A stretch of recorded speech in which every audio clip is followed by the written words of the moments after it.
Eh, Thank you so much, Robin. Testify.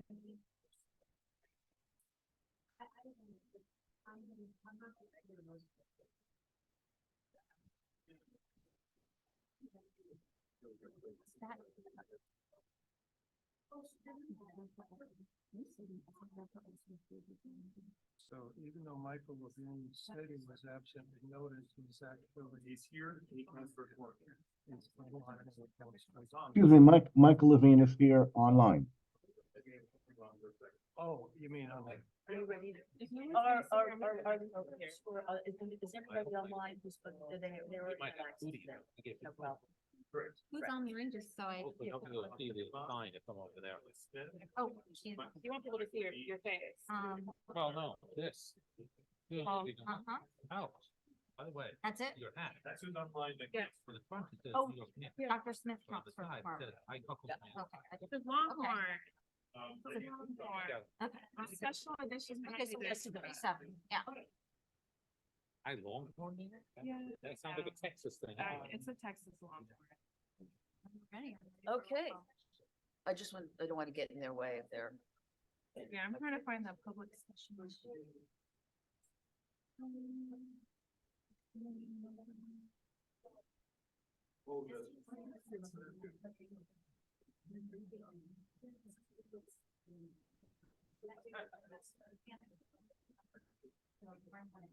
Here we go.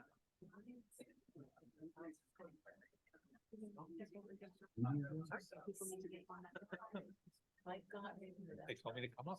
What the call? Do it now. So that's what I'm here for. That's true, that's true. Well, I want to go to the next one, so everybody can actually. Yeah. I think we're ready. You can start recording. We are recording. Oh, we are. Yep, we've been recording since the last time you said so. Okay. We're recording, so we're going to officially start the meeting. It is now 6:38. I want to welcome everybody to the Community Board 2 December full board meeting. I'm Susan Kent, Chair of the Board. Glad you're all here and welcome to the Whitney and this wonderful space. Let's get started. We will start out with the public session, which will be run. Oh, thank you so much. Yes, we do start with a roll call vote. Okay. So go ahead.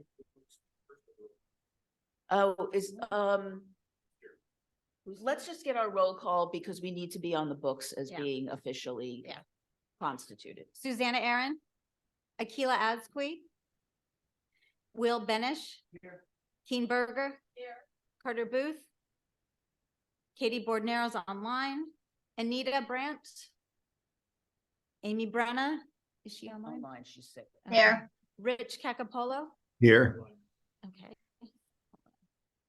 Ritu Chatri, yes. Valerie Della Rosa, I'm here. Chris Dignas, Mar Fitzgerald, Cormac Flynn. Here. David Gruber, Ann Hager, Julian Horkey. He here? Julian? I thought he was, Wayne Kwadler. Here. Zach Kazaz. Here. Susan Kent. Yeah. Ryder Kessler. Me, Janine Kiley, Ivy Kwanarsa. Patricia Laria. Ed Ma is on Zoom. here, Ed Ma here. Matt Metzger. Excuse me, Michael Levine is here on Zoom. He's on Zoom as well. Oh, okay, well, I'll get, I had him in absent with notice. Dan Miller. He's absent. Here, He's on Oh, he's Zoom. on Zoom, yeah. here, Erica Olson. Okay, Juana Sorio. Brian Pape, Here. Donna Raftery, Bo Roccabono, Here. Zachary Roberts, Rocio Sands, Kristen Shea, He's absent. Frederica Siegel, she's coming late. Dr. Smith is online. Chenault, is he online? Is Chenault online? Not yet. Okay. Okay. Susan Wittenberg, she's gonna run late. Anthony Wong, is he online? Online. Okay, Eugene Yu? Here. Okay, okay, and then Michael Levine is, remote. Also Okay, online. okay, awesome, fantastic. Awesome. So we do have, Catching up, Erica Olson is here. Yes, Thank you.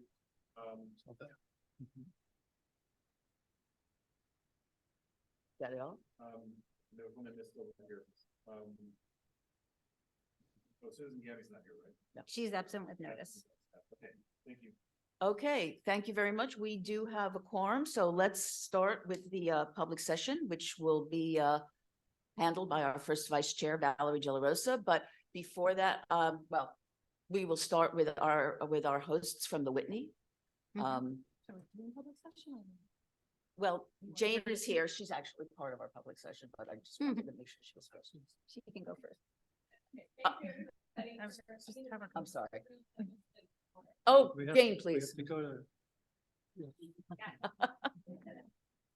Hi, everyone. Jane Carey with the Whitney Museum. We're so thrilled to host you all here today. We hope we can do it again. And thank you for thinking of us for your full board meeting. I actually want to turn the mic over to Scott Rothkopf, the new Alice Pratt Brown Director of the Whitney Museum, who's here to share some more remarks. Hello, everyone. I'm Scott. I'm delighted to be here, and I'm delighted that you're here. I think many of you know Adam Weinberg, who is my predecessor and friend and a great mentor. I've been at the Whitney now for 14 years and just became director November 1st after various stints. Thank you as chief curator and deputy director and different hats I've worn, beginning uptown, but moving down here was certainly the greatest thrill and accomplishment, I think, of the Whitney in recent years, and certainly of my professional life. And I've loved being a part of this community, seeing how many great developments have happened just across the street. In fact, they're playing soccer or something over there. I shouldn't be asked to identify sports. That's not my forte. That looks like soccer or football, as they say. It could be lacrosse for all I know. I was an art kid growing up, but I'm really, really happy to be here. I live with my husband and my child on 21st between 9th and 10th. So I'm just a little bit outside the boundaries of this community board's jurisdiction, but I am in this building 6, if not 7 days a week, often from breakfast until long after dinner. I did want to just emphasize a big announcement that we made last week that some of you may have seen. I won't talk too long because I know there's like a 2-minute rule. Which is Not that, for you. oh, not for me. Okay, then I'll keep going on. Then I'll slow down. I'll take a breath. I was trying to like get through things. Well, maybe I'll share that announcement anyway, which is that before taking this office, if you could call it that, on November 1st, I thought a lot about what I hope to do and to signal as a kind of North Star for the Whitney under my tenure. And among the many ideas that are important to me, most of them focused on artists, there's also a big piece of interest that I have in our audience and our community in New York and beyond, starting just around the corner from here and as far away as people come to the Whitney from all over. And we announced last week our first ever expansion of a free admission program, or actually creation of a coherent free admission program at the Whitney in decades. We can't even think about, oh, sorry, I've used my 2 minutes. Problem. Okay, I'll take just one more minute. This is making me very nervous, this whole thing. My first time, next time I'll be really comfortable if you come back. So I think some of you know, or I hope you'll know, that we have had at the Whitney pay what you wish hours from 7 to 10 p.m. on Friday nights for a long time now. And on certain kind of one-off days like West Side Fest, which we participated in, or Earth Day, we've had a free day on the weekend. But we've never had a consistent free admission program at the Whitney. And starting on Martin Luther King weekend, Friday, January 12th, we'll launch 2 new completely free admission programs for people of any age from anywhere, actually, which is a little different than some of our peers at the Met or at MoMA, where to participate in some of these, you have to be a New York City resident. We wanted to help the community, but we want also the community to feel generous and open to people from outside and from other states and towns and whatnot. So we will begin pay what you wish will turn into free Friday nights, and we'll start earlier from 5 to 10 so that we can welcome a bigger crowd, and for people whom some of those late night hours were a little tough.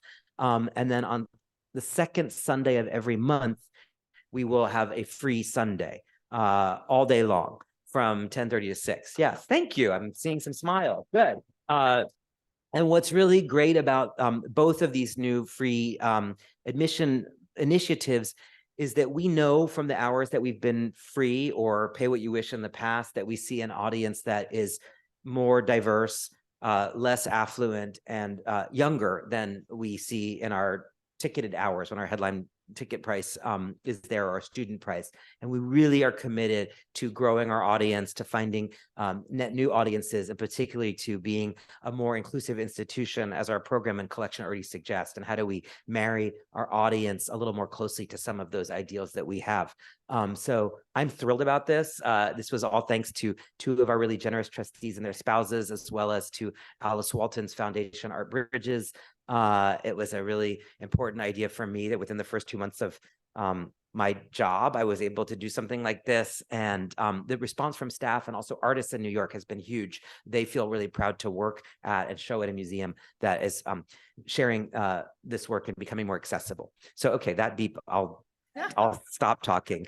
We will, during the Friday nights and the second Sundays, have special programming also, which is meant to engage and attract the audience that I was speaking of. So Friday nights will be geared more towards young adults, date night, after work crowd. There'll be sometimes music or food, whatever. And Sundays really for families, with art making, with more Spanish language tours, with programs geared more towards children and younger people in the community. So just wanted to share that, and thank you all for coming, and I won't use any more time. Thank you. Thank you so much, Scott. I don't know if this is working. Anyway, before we start the public session, we have two of our electeds are here with us. So Chris Marte, our council member, one of our council members, please.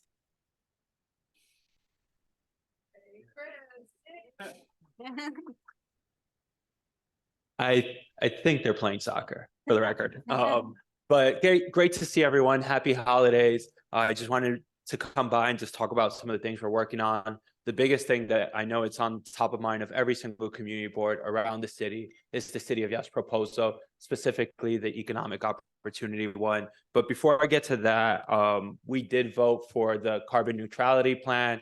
There weren't major changes that happened between the community board vote and the council vote. My office was generally happy with a lot of the recommendations coming out of that initiative. However, with the economic opportunity, as many of you know, and shout out to my land use director, Connor, who has attended a lot of the community board 2 discussions and had private meetings with a bunch of people from this community board.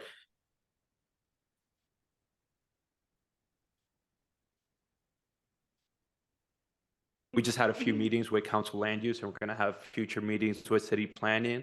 Even before it gets to the council, is restricting the size and use of home occupancy. As many of you know, right now that's limited to 25% or 500 square feet of an apartment, whichever is less. This is not, according to the current plans, there isn't going to be a cap. And so we feel like with this type of expansion, we can potentially lose housing units, which is contradictory to what the mayor, with this whole administration, what city planning wants to do. Just think about it. If someone could expand their business in their home, they could take over their neighbor's unit, tear down the wall, and go up to 49% or unlimited size. And so that's a huge concern for us, especially when we desperately need housing and affordable housing. The second is limiting the type of production use in commercial spaces. Right now, it's going to allow pretty much the Wild West to happen.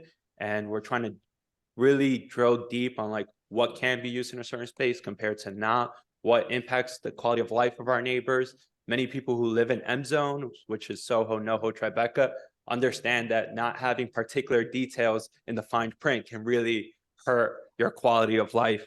And also making sure that there's clear regulation with bars, clubs, and venue. I have Hell Square in my district and Lower East Side, and it's awful. And so as the mayor continues to expand bar use throughout the city, we want to make sure that that type of density doesn't happen anywhere else. And if there's a capacity limit to what type of events can actually happen there that are ticketed and not ticketed. A few other things is making sure that we have stronger protection for resident units. next to commercial units. As you know, this is going to be the first time where they're going to legally allow commercial uses be on top of residential uses. So making sure that noise, what type of instruments they're using, equipment they're using is really defined, and the size of what they can be doing at those locations.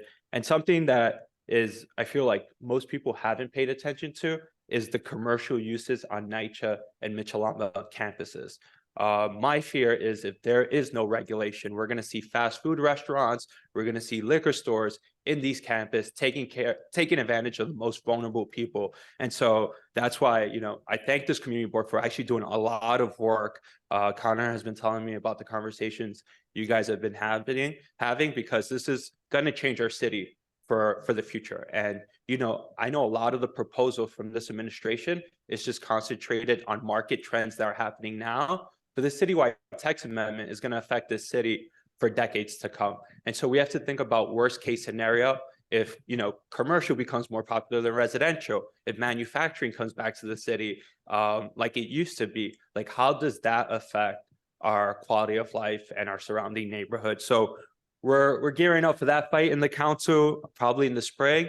But up next is housing opportunity. And whoever has any questions right now, there's limited amount of information, but we want to start this conversation early, because if you think carbon neutrality was the good, housing opportunity was the bad, economic opportunity was the bad, housing opportunity is going to be the big ugly. Right now, we see a lot of scary things. For example, we're having a citywide tax amendment with no mandating of affordable units, when we know that that's a crisis in our city. And there's a lot more issues that we see just planning out through the outline that the mayor has proposed.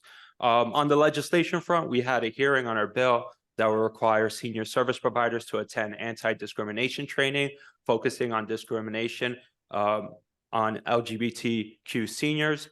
This will also require the Department of Aging to provide counseling for seniors who have faced this type of discrimination. We've gotten great support from DIFTA and from the city council. So hopefully we look forward to getting that across the finish line, either this month or in the start of the next session in January. Participatory budgeting period for ideas has ended. We still have a little gray window. So if anyone thinks about any new ideas, feel free to contact my office. We might be able to get it in before the year ends. I want to thank this community board for testifying on outdoor dining. As you know, the city had a rule-making period where allowed public session.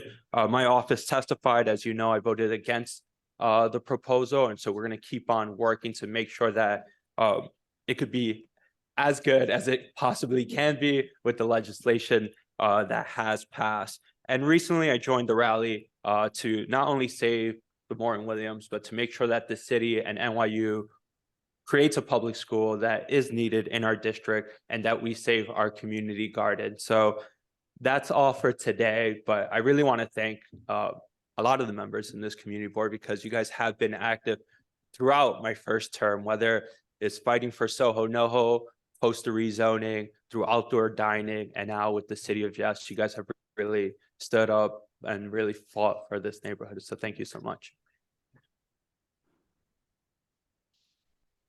Thank you, Chris. Oh, we have a few questions. Keen, why don't you start? Oh, yes, Mike. This is Mike. The 60-day rule that says children in our public schools in this neighborhood have to go to somewhere else and move schools is horrible. What are you doing about it? I agree. Today we signed on to a letter that our state colleagues have written to the mayor, and we're going to continue pushing. We've had a dialogue within the Progressive Caucus on thinking about outside the box ideas to stop this. And so we'll be introducing new legislation starting January to really limit the mayor's expansive power over who can stay where and for how long. Right. Yeah. The children especially. I mean, Exactly. it is horrible child abuse. Yeah, and in my district, we worked so hard those first few months with principals, with PTAs to make sure that people who are coming were received as a community. And now all that work is going to go to waste just because the mayor is using this migrant issue as a political ploy to cut our city's budget. Keen, would you please pass the mic back to? Oh, okay, or Ben, I mean, it's basically the same question that I was gonna Oh. ask, although I would like to know, is there any chance that we can stop this as families are about to be put out on the streets literally in, a week and a half? Yeah. Is there any chance of stopping it? There's chance of delaying it. I think until we get new legislation, we are vulnerable to it. I know, hearing that there might be new lawsuits once he tries to do it, but right now it's mostly a delay tactic until we can change the rules. Lois, please. Could you please explain what you mean by campus, like NYCHA campus? Yeah. Be more specific. Yeah, so, if you look at the Fulton houses, that would be considered as a campus. Or Mitchellama developments. In my district, we have some former Mitchellama districts like Independent Plaza. So those 3 towers in the smaller buildings, that's considered a campus. Or Southbridge, which was all a property. former Mitchellama as well. Those buildings that are considered under one corporation. So it's within of all the houses and and within the streets where the pedestrians and the residents walk. Correct. So are you saying that this is where vendors and commercial entities are thinking of setting up on these within the I like the word campus, within the campus?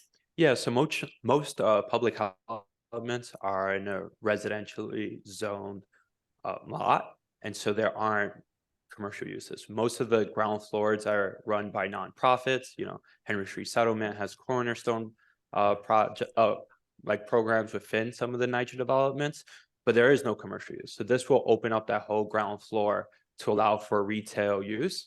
And I think we should have clear regulation of what can operate there and what cannot be And they'll get operated there. discounts? Huh? And they'll get Okay. discounts? Lois, if there are further questions, we do have to keep it. So I want to ask Rocio to ask the last question of the council members so we can keep going. Thank Do you you. have an idea of what kind of rents would be charged to the establishments that would be renting? Wouldn't that income help to maintain the buildings? Potentially, but it's also making sure that we have, when you think about urban planning, you want to make sure that you have the right sort of businesses for that neighborhood, right? If they want a grocery store that has fresh vegetables, of course, we will love that, right? To come into an establishment like that. My biggest fear is that we'll see fast food restaurants, as I said, other entities that take advantage of the most vulnerable or aren't giving them healthy options. And so we can have a say when it comes to zoning on like the size of the operation and what type of uses. And so that's what I'm really pushing. But I definitely think that The rents the would help. the commercial rents is definitely gonna help. No matter what it is. Okay. Thank you so much, Councilmember Marte. We have.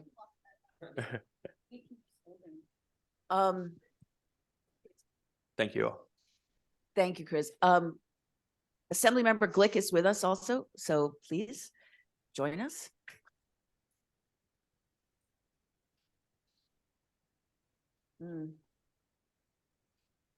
Thank you to the Whitney, very fancy.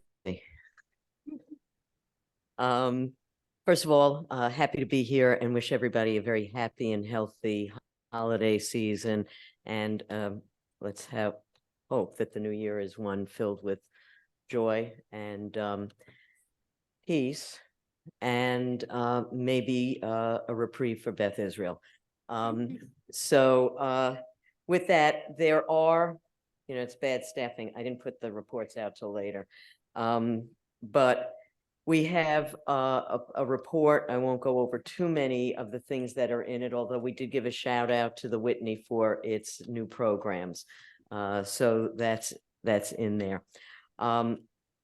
We have had in the last week, my ban on selling, buying, or transporting horses for slaughter for human or pet consumption signed by the governor.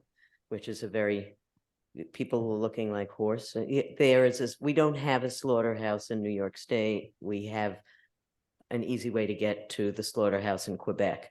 And horses are not appropriate. They're frequently treated with medications that should not be in the food supply.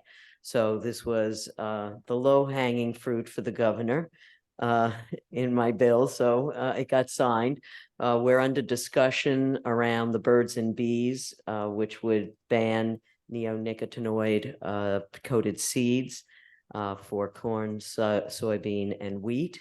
We think that's really important because of the negative impact on pollinators and birds, who are also pollinators, but people think of bees and butterflies primarily. The discussion, I have the bill with Senator Hoyle and Siegel. The discussion with some of the governor's staff earlier in the day was a little concerning. They kept focusing on the fact that while bees in general are in serious decline, as are birds, that the honeybee population for farmers is actually somewhat stable, which it is because they lose 40% of their honeybees and then regenerate their hives. But the problem is that that's one species. There are at least 100, if not more, species, wild bee species, and they are equally important, and they are not regenerating. And in fact, all of the things that we heard from Rachel Carson about DDT, thinning shells and the like, all of these neonicotinoids are doing the same thing. So birds are impacted, and it's going into the water supply too, because these are persistent neurotoxins, the toxins that wind up in the water supply. And if we learned anything from the PFAS disaster, it's better to prevent than to try to clean up. And so we're still hopeful on that. And wildlife killing contest, we have, today is the 19th, we have 11 days before the hammer comes down one way or the other. Obviously, we've been joining everybody on the Merchants House. It's enormously distressing to have a historic district where we have the first designated landmark building that is threatened by construction, and apparently there were few modifications where we asked for details on that before the Landmarks Commission said, well, yeah, maybe okay. We've had a lot of damage to adjoining buildings that have been landmarked. And the New York is going to change, it's going to grow, but it should not be at the cost of losing housing for people in adjacent buildings, which has happened on Fifth Avenue, now has happened on East 14th Street.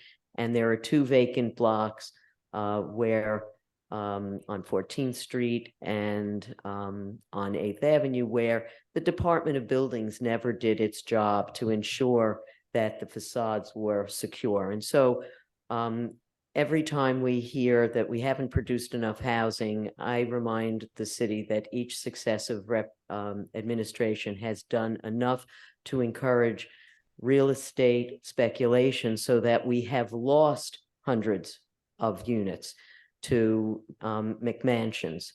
And that has to be part of their discussion, that they cannot continue to have policies that encourage the elimination of 14 families in a building so that we have, 3 people who don't live there all the time, by the way, replacing them. So we're all in favor of getting as much housing as we can out of 388 Hudson and in other locations. We're not giving up on 2 Howard Street. That has to be, if there's any codicil that we have to figure out, we'll work on that for seeing, they don't want to lose the garage. Okay, they don't want to lose the garage. We'll figure out a way for them to move their cars temporarily while we get appropriate housing. and then put a garage underneath. But it is not acceptable to be housing cars when people are sleeping on the street. We are supportive of Sammy's law. This would allow New York City to control its own speed limit. Speed kills. And this is one of those fights because some people in Albany don't trust DOT. They feel that they've never been communicative or supportive, or and so they don't want to give DOT full control over anything, and that is a problem. And of course, the Beth Israel thing, the latest insult is the loss of the residency program for family medicine. We heard about it not from Mount Sinai. We heard about it from the residency program, and then we read about it in Cranes. This is how Mount Sinai is operating. It is totally unacceptable. We've had a letter that all of the elected signed. We had a rally last week, and we have had conversations and will continue to have conversations with the Department of Health. The State Department of Health has to authorize the closure plan, has to approve it, and Mount Sinai is just proceeding, closing units, transferring services, and leaving this community with a suggestion that they use urgent care if there's an emergency. They're not open 24 hours. They don't take ambulance drop-offs. And they're not obligated in the same way as a hospital to take everybody regardless of their ability to pay. So we are going to lose the hospital that all of us were told after St. Vincent's went that we could go to Beth Israel. And now 10 years, only 10 years after it was purchased by Mount Sinai, they're trying to, well, they're not trying, they are dismantling it. So that is something that we will continue. The letter to DOH went out this week with a lot of questions, and we will be getting those answers as quickly as possible. Thank you. Are there any questions? Just please, let's keep it brief, folks. CB2, microphones, just remember microphones. Thank you. Hi. We're very concerned about Beth Israel as well. I'm the community board member to Bellevue. They have not gotten a lot of information from Mount Sinai. My question is, are we able to change the zoning to restrict when a sale happens, what can be built on that site? Well, one of the things that we've talked to the Attorney General about is that it's a charity and that they would have to that there would be restrictions as a result. They should not benefit from the dismantling of our healthcare system. And so we're talking to the Attorney General. Now, the Attorney General's response was, look, that comes after. We don't want to see that. We don't want to be in the situation where we're dealing with, after the hospital is gone, what can we get for it? And how can we restrict what they do? We want to hang on to the hospital. So we haven't gotten to that discussion. And is there an alternate buyer for that? Well, you know, my memory is clear. Mount Sinai was one of the alternate buyers for St. Vincent. So that is not, it's not something that we see as likely. If anything, we would want to find a way to make it more of a public hospital. I mean, that's what some people are talking about. That if Bellevue is overcrowded and they need different kinds of ambulatory space, maybe they could be, health and hospitals could run that. Who had else there had hands up? We have Zach, we have Ann. Hi, Zach Stas here, also on the community board. Congestion pricing is coming very soon. Of course, our district is all in the central business district. To date, we have seen no plans about how tolling is going to work, how the street setup is going to exist around the tolling stations in and out of the Holland Tunnel. When should we expect to see that as the community board? Is anyone in your office or or the MTA board or whoever is running that program, going to come with us with more information? They have been installing sensors in different places. And the majority of them are uptown around 60th Street, but there will be some on West Street that are presumably to pick up people coming out of the tunnel. That we can get you more information. The public hearings have not been set. It'll be 60 days. Their preliminary thought was December 27th. We thought that, starting it at the beginning, counting the clock for like almost a week before the New Year started was not really fair. We have joined with, I'll just say two things. One, we've joined with others saying that there should be some sort of exemption discount for people who live in the zone. In that, I think the price was a lot higher than we thought. I think we thought going into this, it might be somewhere in the $5 or $10 range. It's 15. It seems I voted for it. We want less traffic. We want less congestion. We want better air quality. But the city just lifted the cap on rideshare for Lyft and Uber, which means we won't have less congestion. There may be, it's for electric vehicles, so maybe the air pollution won't be as much, but it will still be horns honking. So we're not happy about that. And we just want the same split that they give Staten Island when they go over the bridge. So all of us are going to pay more for various services and deliveries.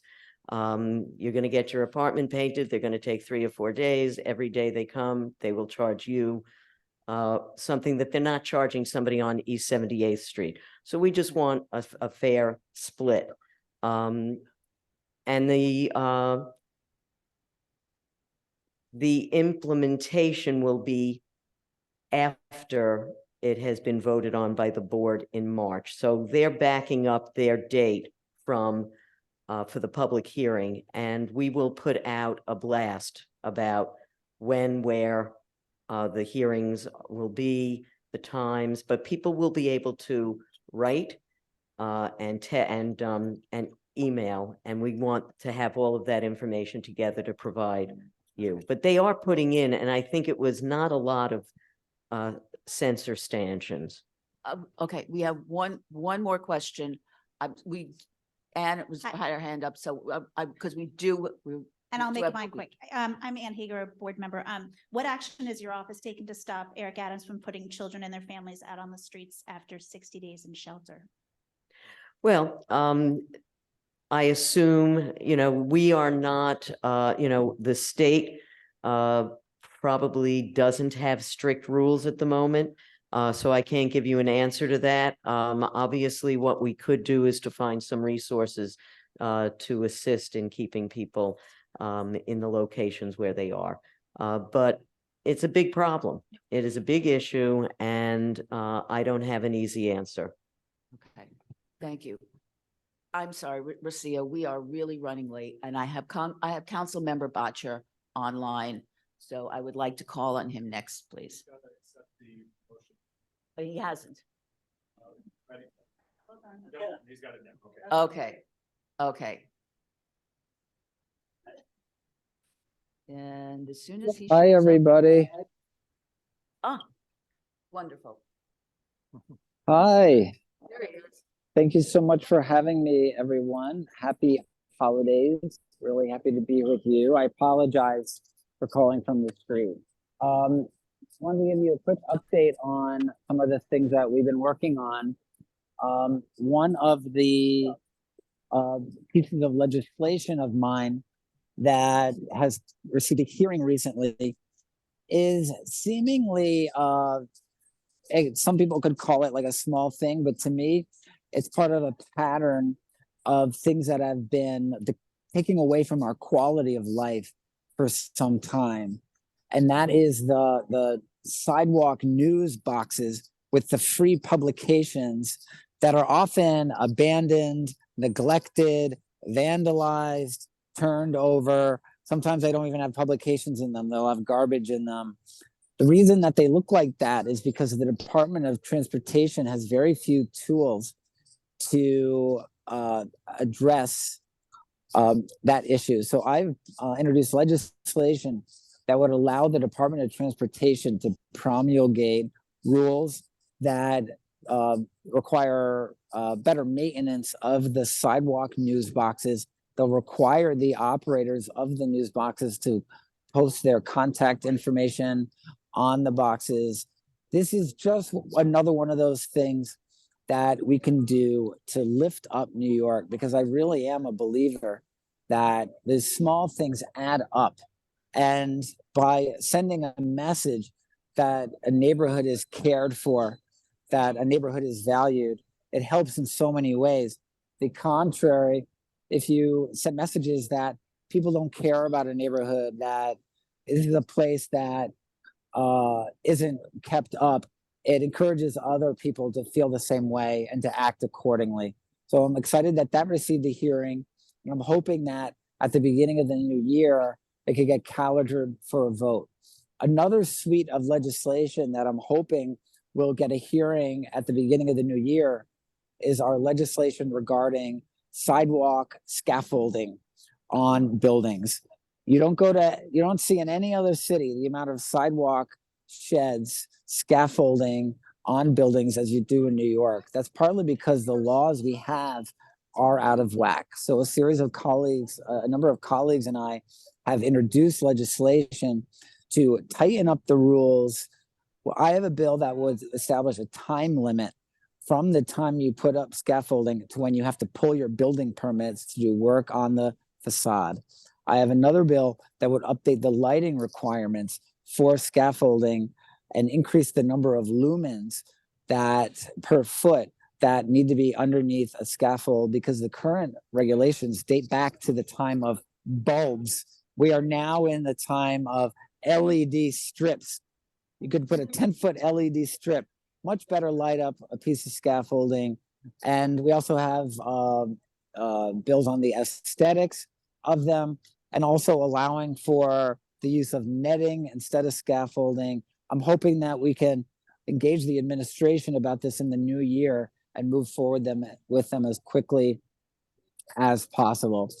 An issue that I recently took on that doesn't affect Community Board 2 as much as Community Board 4 in parts of Midtown is the pedicabs that have been increasingly breaking the rules in New York.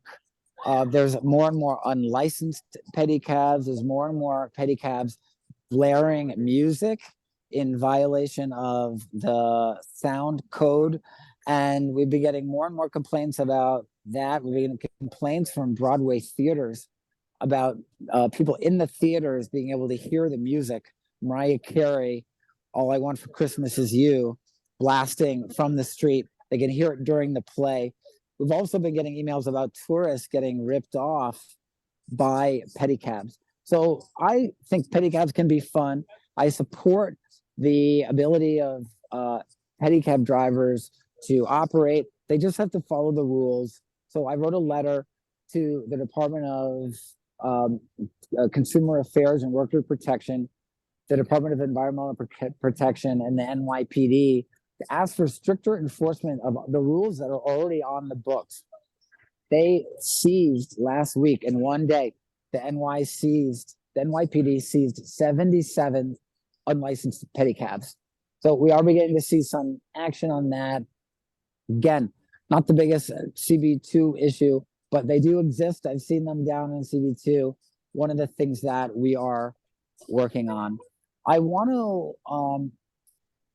to talk to you finally about the housing crisis. And I don't need to tell you what's happening in New York with rents, with property values, with the cost of living. I had a Zoom last week with the Furman Center on Housing, the executive director of the Furman Center on Housing, when we looked at the wealth of data around housing, all the reports and research papers on housing to really identify what is causing the housing crisis. And the crux of the housing crisis, of the affordability crisis that we're facing, is the huge shortage of housing. We as a metropolitan area, as a state, have not produced a fraction of the housing that we've needed to keep up with population growth. Going forward, over the next decade, they are anticipating another decade of rapid population growth in New York City. If we don't generate enough housing to accommodate that population growth, we're going to see an even more dramatic increase in rents. So it's our responsibility as policymakers to do more than just talk about it. We have to act on it, or the city that we know is going to slip through our fingers.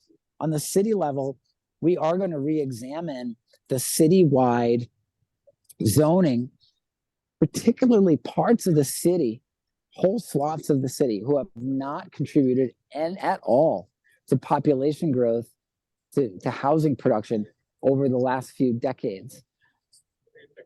You have whole swaths of the city that are zoned for suburban style single family zoning. Many of them have commercial strips with gas stations, fast food restaurants, the kind of thing that you'd see in the Midwest. The city of Yes for economic opportunity, some of the proposals that includes would be to allow for Main Street style zoning, commercial ground floor with a few floors of housing above it. That's the kind of walkable housing, walkable neighborhoods that we can have in more parts of the city. And while we're at it, it would generate thousands and thousands of units of housing, which it's our responsibility to do as New Yorkers. The population of Earth is going to be rising exponentially. What's going to happen over the next 100 years in New York City? We have to think about that now. We have to think about the next Eric, 10 years. So that I just wanted to end with, and really appreciate the opportunity to be here with all of you. And thank you for all your work this year. Okay, I'm going to take just one question from Patricia. Please use a microphone. Yeah. Hi, Eric. We have Hi. a resolution, the Schools and Ed Committee has a resolution before the board tonight about the resolution opposing the 60-day limitation on shelter stays for families. What action has your office taken to stop Eric Adams from putting children and their families out on the street after 60 days? No family should ever be put out in the street. I would fight any attempt to put any families out on the street. Another thing that we're concerned about is kids being moved out of schools mid-year when they're comfortable, when they're in a stable school environment. Moving them around throughout the year is very damaging to that child and disruptive to school communities. We do need to figure out what we're going to do in the long term about this issue. Like Deborah said, I don't have the answer for that. We're being assured by the administration that no family will ever be put out in the street, that they'll be able to reapply for housing. We have to ensure that no family, that we live up to our obligation to house people who need shelter, to shelter people who need shelter. And that's what I'm going to continue to do. But like Deborah said, this is a very, very difficult situation because we have in our district, we have tens of thousands of people. I mean, we have thousands and thousands of people living in hotels, and it's a very, very, very difficult situation. We can't compromise our values as New Yorkers as we try to address it. Thank you so much. Thank you so much, Councilmember Bodger. Okay, that's the last of our electeds. I'm going to turn this over. We have I think, a short public session to our first Vice Chair, Valerie Del Rosa. Thank you. Thank you so much. So we just have one agenda item for the public session, Susanna Aaron, to speak about the planned closure of Beth Israel.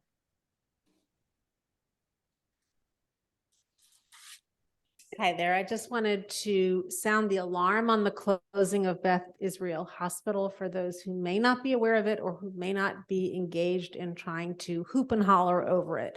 I don't know that we'll actually be able to keep it open, but I really encourage everyone here to attend rallies, to write to CB2, and I can share more information with you. And we haven't seen a lot of ink on this, and I feel like it's really worthy of it. We know that hospitals can close. It happened to Beth Israel, to the St. Vincent's. We know that there's a hospital crisis throughout the city and throughout the state. Mount Sinai, Beth Israel says that this hospital is bleeding money. That's all okay, but there are some major concerns, especially about the absorption capacity of nearby institutions. I spoke to someone at LHGV the other day. That's our emergency room that we got after St. Vincent's closed. Their emergency room is built for 40,000 people and 40,000 visits a year. Beth Israel's emergency room, 70,000. Where are all those people going to go? LHGV is feeling a little bit better that most of them will not go to LHGV because so many people from Beth Israel come from elsewhere around the city. But what does it mean for NYU? What does it mean for Beth Israel? Beth Israel at the recent CAB meeting said it was at 92% capacity. So it's really hard to imagine how that's going to change. Also, Beth Israel, MSBI, Mount Sinai Beth Israel, has opened a behavioral health facility on Rivington Street, but that is not an emergency facility. Right now, Beth Israel takes psychiatric emergencies. If Beth Israel goes away, that leaves Bellevue. And the other concern is that there's going to be a gap of services for a period. LHGV cannot right now take stroke or heart attack patients. Sorry, anyway, so please be on the lookout, write to CB2, stay in touch, and just hoop and holler about it. I think that we haven't heard at all from the State Department of Health, and that's kind of alarming to me. We've heard a lot from Beth Israel, mostly the same thing repeated over. I get it, if there's a conflict of interest issue there, but we haven't heard from the State Department of Health. And I think the more hooping and hollering we can do, the more pressure we can put on the state entities that oversee this to answer a bunch of good questions. Thanks. Okay. Thank you so much, Susanna. I'm sorry. Oh, I'm sorry. Yeah. Thank you. Is there anyone in the room who signed up to speak or would like to speak during the public session or online that I did not call? All right, can you come up to the microphone and state your name for the record? Sorry, I did my mistake. Hi, good evening, everyone. This is my first time here. Tevin, from my colleague from the Office of Congress. I'm so sorry. This is the public session, not elected reports yet. Oh, okay. Thank you. Sorry, just one moment. So with seeing that there's no one online that would like to speak during the public session or in the room, I will turn it back over to our chair, Susan Kent. Thank you very much. Okay. Thank you, Valerie. I just want to let everybody know I want to thank Janine and Cormac. We're short. Two of our officers are not. Anthony and Amy are ill. They are online, but these folks are assisting us to help us with the process. So nothing has changed. That being said, I will accept a motion to accept the agenda for the adoption of the agenda. Okay, and a second? Second. And all in favor? Aye. Thank you very much. Okay, now we will move to reports from our elected reps. So, Nicole, you are closest to the mic, so you get to go first. But you will go second. She showed up first. Hi, everybody. Happy holidays. I think Eric pretty much covered most of what I was going to say. I just want to tell everybody that even though it's not in CB2, it's in CB4, we're caroling tomorrow night. So I have some flyers. Make your way up to Matthew Palmer's playground and join us. We're going to have the New York City Gay Men's Chorus there, and we're going to have sing-along. Songbooks are provided, so get into the mood of this season. I just also, Councilmember Marte said that PB idea closing happened is over, but just as he mentioned, if there are any ideas that constituents have, they can definitely contact us in the office. We actually have boiled it down to I think 40 submissions to get for pricing right now, and then we'll have to bring that down even farther for the ballot, but the delegates are excited and they're doing a fantastic job. Just to remind everybody that we continue to have our housing clinic the second Tuesday of every month, and our Screedry clinic from the Mayor's Public Engagement Unit on the second Thursday of each month. And I think that's all I have for you right now that Eric didn't cover. So thank you. Thank you, Nicole. I don't see any questions, so let's go to our next representative. Oh, careful.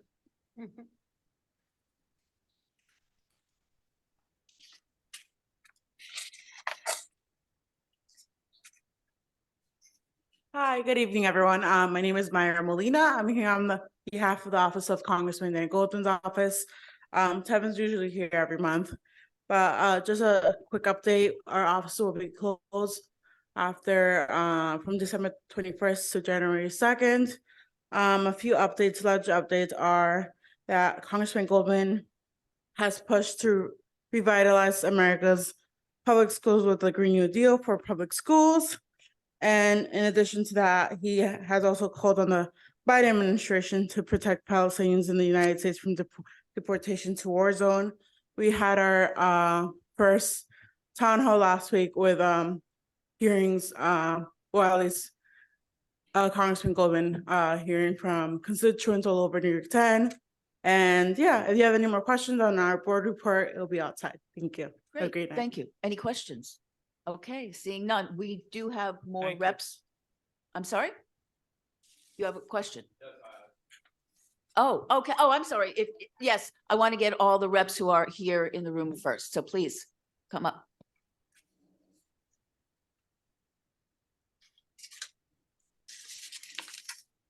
Hi, everybody. My name is Jasper Scott. I am Assembly Member Grace Lee's Communications Director. I have just two quick updates for you guys pertaining to projects or initiatives that we have begun rolling out. We hope to expand wider across our district, including in areas that overlap with CB2.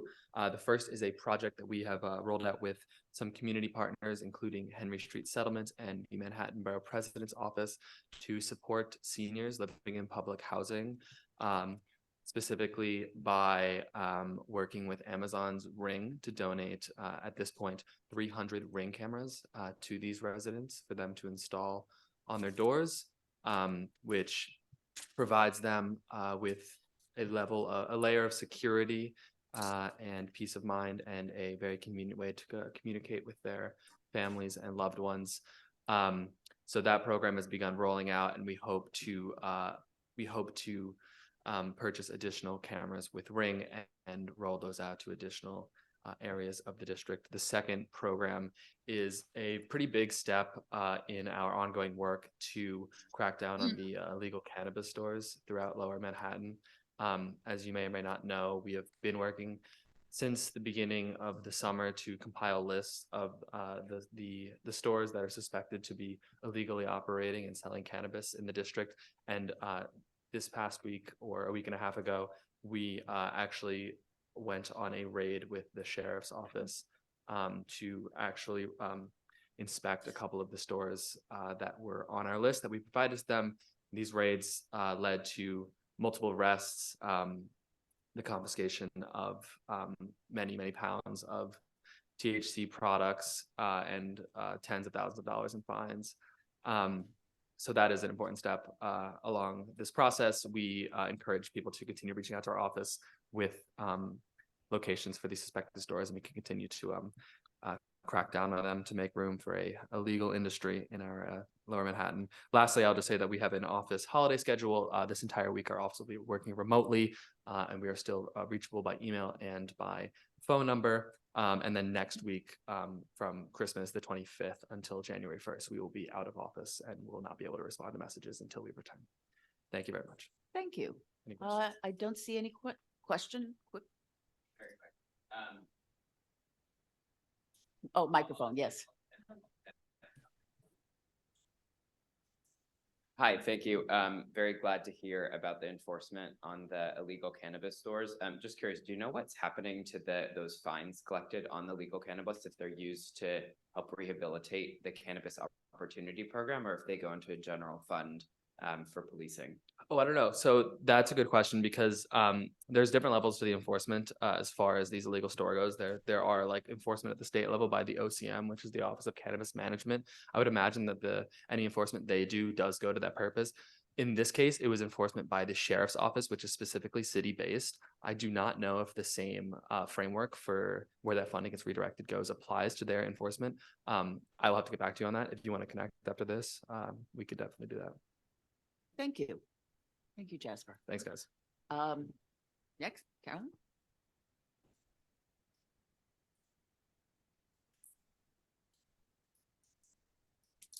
Hello, everyone. I'll be brief as usual.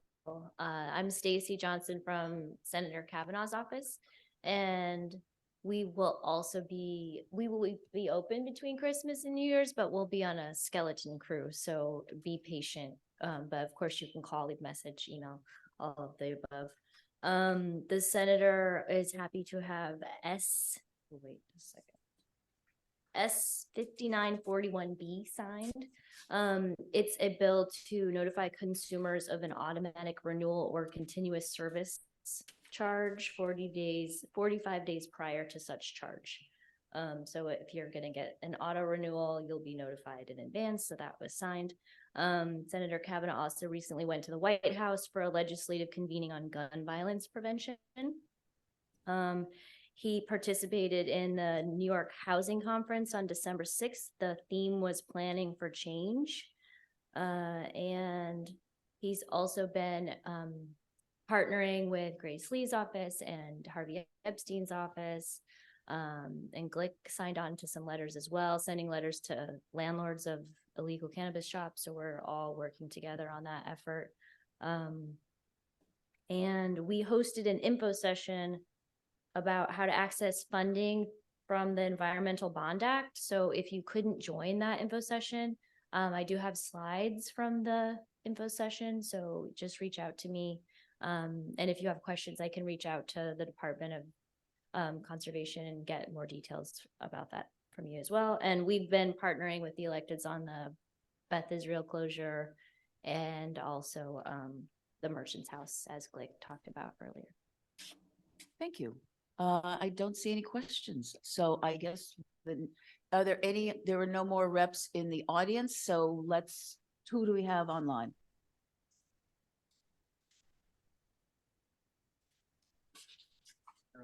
Okay, Caroline, you're next.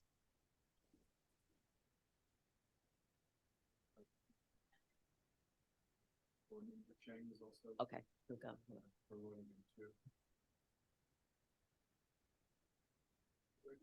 Hi, can you hear me?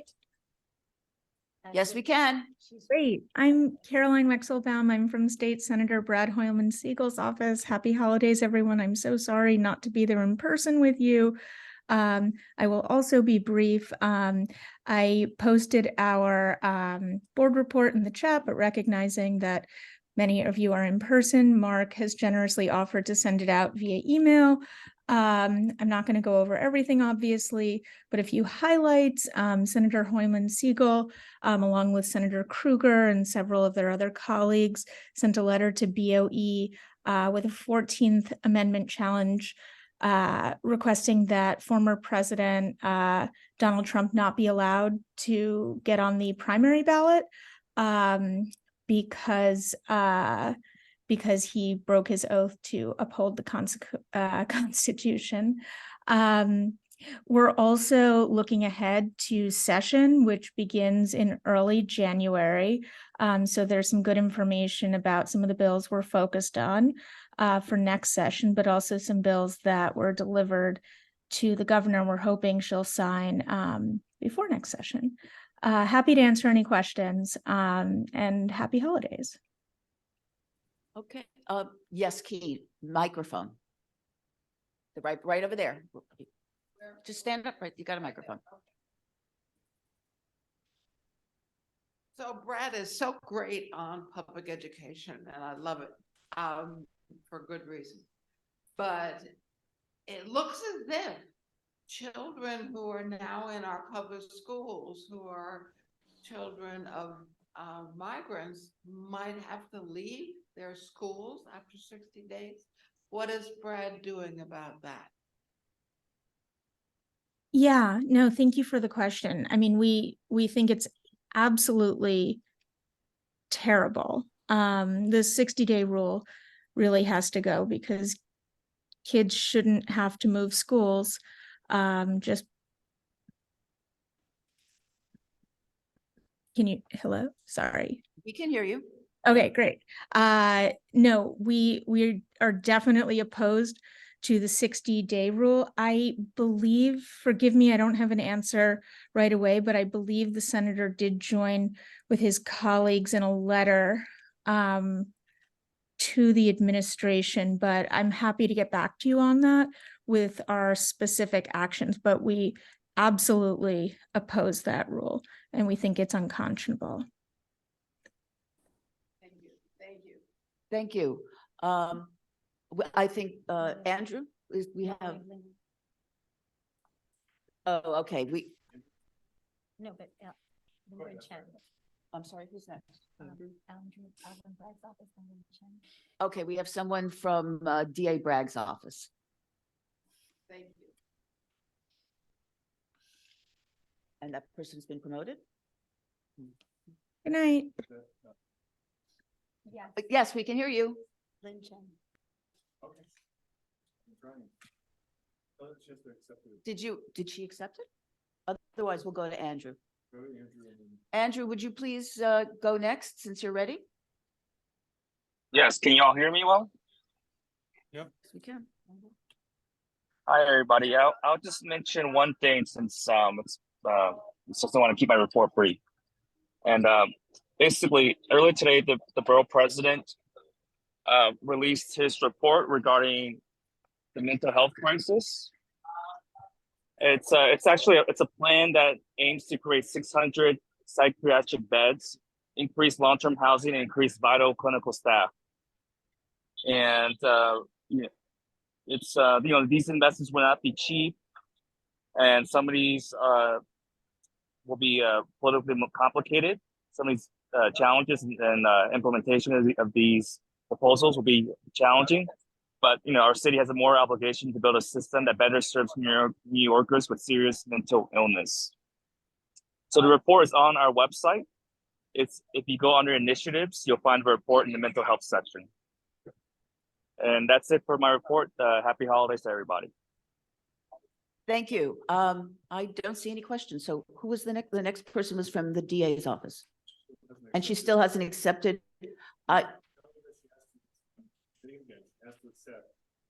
Okay, well, if she doesn't accept, we'll have to come back. I'll text Or, her. yeah. Did you text her in the chat?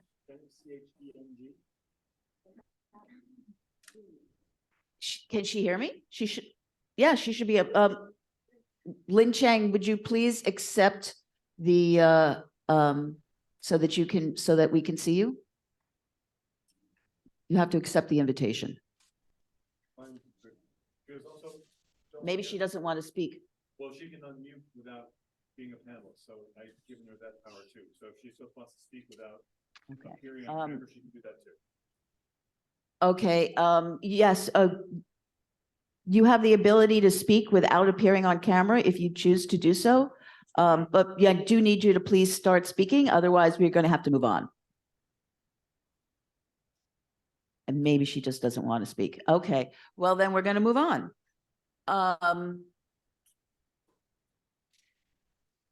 Okay, well, we're gonna have to move on. So let me then go to my report. Welcome, everybody. Happy holidays. I want to thank everybody for making it. This is a very tough time of year. I know we're all very busy doing other things and planning our holidays. A few quick things. Tell you about what went on at Borough Board this month. We had a presentation by City Planning on a proposal for a text amendment regarding gaming facilities. This is not part of the City of Yes, but the state of New York is looking to open as many as 3 gaming facilities in the downstate area. And there is legislation to change the zoning in certain commercial areas in order to enable this to happen. If anyone is interested in more detail, you can go to the City Planning's page on their website. If you go to initiatives, the tab on initiatives, and then you go to citywide, you can learn more about this. Second, we had a presentation on digitizing archival resolutions. I would like to encourage everybody. This was all presented by CB6. They do a wonderful job organizing and utilizing Airtable in order to make their resolutions accessible and searchable. And it is something I would love to aspire to doing. And I encourage everyone to go to their website and see what is possible. Hopefully this is something that we can emulate. We had also, after Borough Board, the Borough President had a public hearing on the hybrid experience. I provided testimony, as did many others, on some of the difficulties that we've experienced. It appears that the Borough President is collecting, feedback on this, and hopefully there will be a wide range support for change in the legislation. Whether it is change, what that form will take is not clear, but it is clear something does have to change. We are held to a standard that was not contemplated with us in mind, and we have not been obviously allocated the resources to do something that of a nature that we see here tonight. So I will keep you updated on how that progresses. I want to let everybody know, unfortunately, we lost one of our members, not lost, but one of our members resigned. Cheryl Wu has moved to Brooklyn. Therefore, Brooklyn's gain is our loss. She was the vice chair of education and on the cannabis licensing committee, and we will miss her. Just to let you know. And what else is there? Again, I just want to thank the Whitney, thank Jane Carey, thank Scott for allowing us to be here. I also want to thank everyone who showed up on Sunday for our holiday gathering. And I want to take this opportunity to remind everybody that we are still collecting contributions for our staff gift. It is an annual tradition. Anyone can send it to me. I can resend any of the instructions if you want to make a transfer. And hopefully they do a great job for us all year round. So please be generous if you have not already contributed. And with that, that's the end of my report, and I will turn it over to Mark. Okay, thank you. Oh, I'm sorry. Go ahead. Thank you. I have 2 questions. Will the Land Use Committee hear a presentation on the gaming text amendment from DCP? And will the board be taking a position on the gaming text amendment? That's my first question. This is the very first that I have heard of it. Nobody had heard of it before now. So I am assuming that there will be more coming our way. This is not part of the City of Yes. This is something new. And the point behind it was this only relates to actually 3 specific licenses. It's, even though it's a general amendment of the zoning, it only actually relates to to 3 licenses in, at most, they may not even be issued. So right now that's all the information that I have, and I will certainly share it as it comes to me. Gaming is legal gambling. Casinos. And this would be to allow for casinos and ancillary facilities like hotels and parking and whatever goes with that. Right now, the only such facilities in our area is like an aqueduct, which is state land. What this would do is allow for gaming in the city, on city property or on private property that is not owned by the state. So it initially was in the city of Yes, and they took it out, and then they released it on the day after Thanksgiving, just as a matter of fact. There you go. And then my second question and last question is, will the board be taking an official position on the open meetings law, since we don't have one, like as to whether or not our position is as this is coming to an end? Right. Because we don't have an official position that we presented to Borough Board, correct? Correct. I did not, my testimony was purely based on my experience and what I had witnessed as the difficulties. I will put together something for us to discuss next month. As you know, after last month's meeting, I was soliciting feedback on the experience of having a fully in person, but I also want to hear from anybody further concerns about how we move forward with the hybrid. As you know, this sunsets in the middle of next year, assuming that there's no change.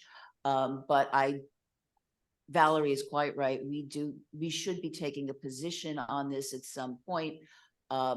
Ideally in January. Yes. Go ahead. This is Connor from Councilmember March's office, Director of Land Use, and just on the casino thing, on the casino tax amendment, if people have questions about that or need support on how to learn more, I'm happy to be helpful. So feel free to reach out to our office. Thank you so much, Connor. That will be very helpful. Yeah, I mean, this is something that the presentation was the first time I had, or I think any of the other chairs had, actually seen this stuff. But if you go to the DCP's website, you can certainly get more information on it. And there is a map that will show you what zones are potentially eligible to house one of these licenses. Okay, any more questions? Anything else? Okay, Mark, it's all for you. Thank you. Thank you so much. And I want to add my thanks to the Whitney as well. The staff here, and Jane is obviously terrific, but all the tech folks who, there's so many of them and they all have a specialty. And it is a little bit humbling to realize that we're trying to do this with a cast of volunteers and an amateur district manager. And, this is how it's really done. So thanks to all the guys up in the tech booth up there and down here. Thank you all very much for the expertise and spending so much time today. I highlight just a sort of an FYI with thanks to the Department of Sanitation. They let us know that they will be storing snow removal equipment at our favorite site, 388 Hudson. It is only for the winter. It is not in any way going to inhibit any shovels in the ground when that'll be gone before that's there. So if you see it there, so kudos to DSNY for letting us know. And it seems like it's benign, but I want to make sure you all knew it. I too testified at the open meetings law for the Manhattan Borough President's Office, and I thank them for making that opportunity available. Everybody who testified was testifying on their own behalf. It was sort of a chorus when everybody said that.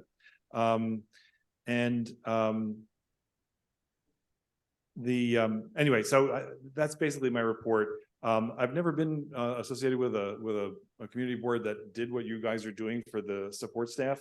And it's really terrific that you're doing this. So I just wanted to have a moment of appreciation that Francine and Florence and Eva work. Thank you. worked so hard, and I'm grateful for their support, and I'm grateful for yours. Thanks. Okay, we have a question.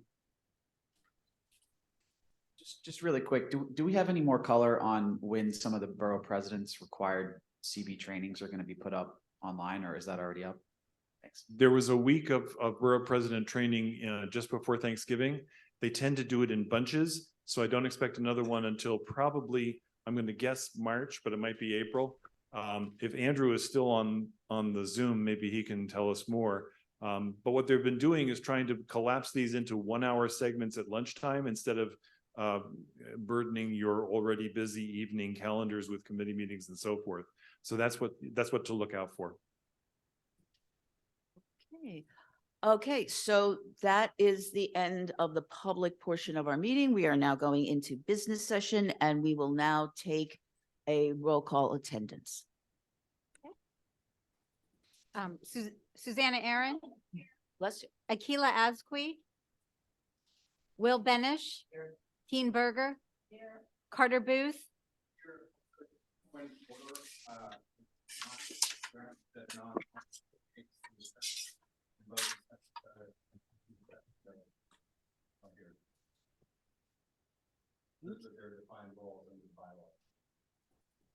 Thank you very much. Okay. Would you feel more comfortable if Brian continued then?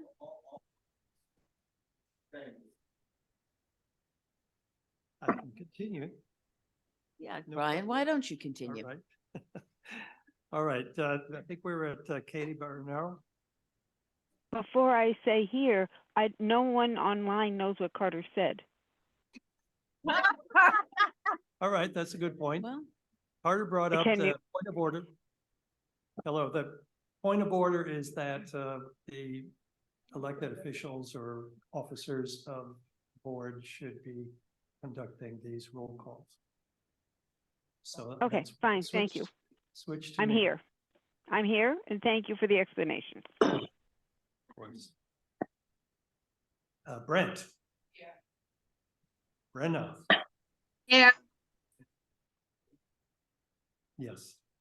Dr. Polo. Here. Chatry. Here. De La Rosa. Here. Dignis. Fitzgerald Marr. Fitzgerald Stella is absent with notice. Flynn. Here. Gruber. He is absent with notice. Hager. Here. Orkey. Wadler. Here. Kazaz. Here. Kent. Here. Hessler. Here. Kylie. here. Konarsi. Laria. Here. Levine. Here. Ma. Yes, here. Metzger. Here. Miller. Here. Thank you. Olson. Osario. Pape is here. Raftery. Here. Rakoff. Still here. Riccobono. Here. Roberts. Here. Sands. Present. Shia.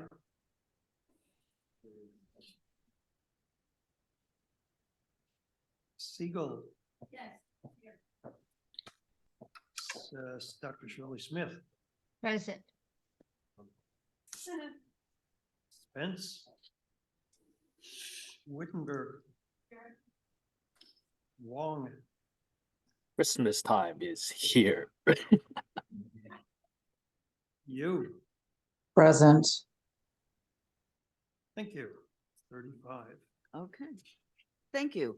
Okay, next is approval of the November full board minutes.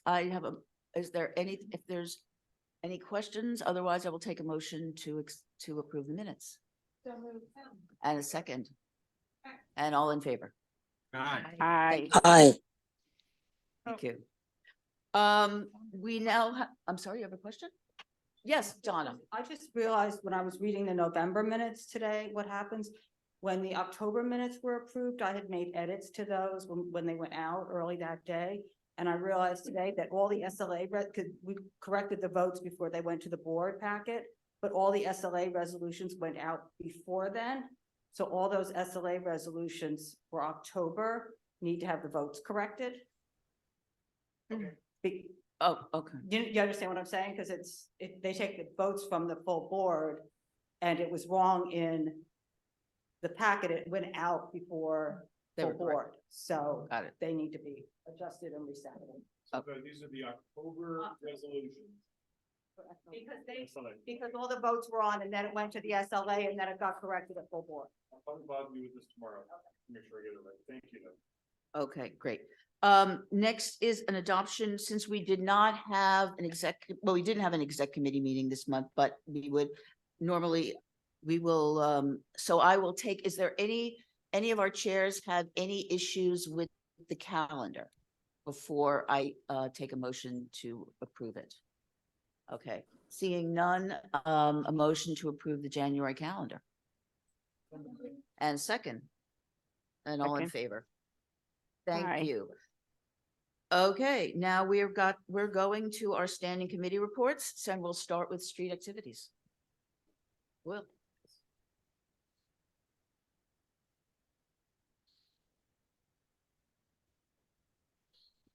Okay, hello. So we had 8 street activity applications as well as 5 FYI renewals this week, or this month rather. The first is December 6th through 12th, Pinterest pop-up. That is a sidewalk in curb lane, as well as a partial sidewalk, Washington Street, Ganswort between Washington and 10th, as well as Washington between Ganswort and Horatio. That was approved unanimous. 2 was December 7th, Hemp's NIFTA. That's the Food Truck Association at West Broadway. That was a no-show with some concerns noted, deny, unanimous. December 13th, Valentino Beauty double-decker bus. This was a 2-in-1 double-decker bus promotion. The first being at 9th Ave between Little West 12th and West 13th. The second being December 19th, and that new date I think should be the 21st. That's a typo. This is between Lafayette, between Prince and Spring. There was a unanimous approval of the first location and denial of the second location. There is no actual place they can park on that block, given that it's reserved for the fire station there. Number 4 was December 13th, Yankee Kicks grand opening. This was Bond between Broadway Lafayette, as well as Broadway between Bleecker and Bond. This was a no-show, unanimous deny. December 13th and 14th, this is the 5th one, Amazon Faves, Broome between Crosby and Lafayette, partial sidewalk closure. That was a unanimous approve with some recommendations. Number 6, December 16th, Miniso. This was a pop-up event, Broadway between Broome and Spring. This was a conditional approval. They wanted to have an LED screen on a billboard truck, which is not legal. So we liked the general concept of the event, but could not approve the LED screen. That was unanimous. Number 7, December 16th, Bleecker Street Holiday Block Party. Bleecker between Perry and West 10th, unanimous approve. And then lastly, again, this is a typo. It should say 131 to 21, not 113. This is the Scottsdale Tourism pop-up on the Ganswort Plaza. This was a unanimous deny, in line with our typical stance against essentially advertising events on the plaza. And then 9 through 13 were the FYI renewals, and those were unanimously approved.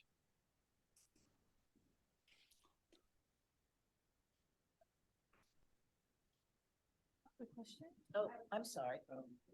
Please, Susanna, my mistake.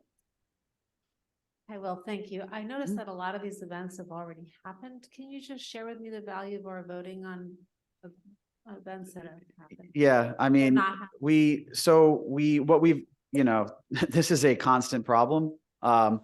We like to have people come before us, no matter what.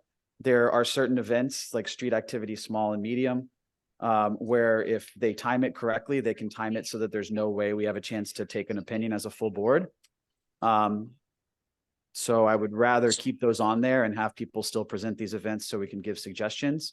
It is an issue that we flagged many times before.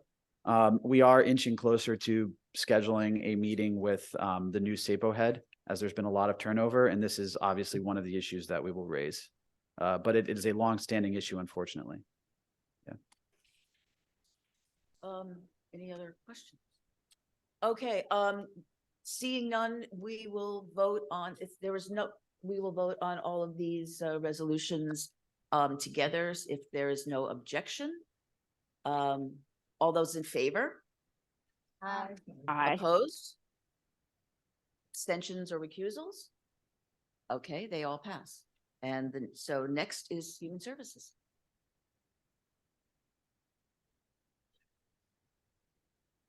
Hello, everybody. We voted on one resolution. I thank Ryder Kessler for his help on this.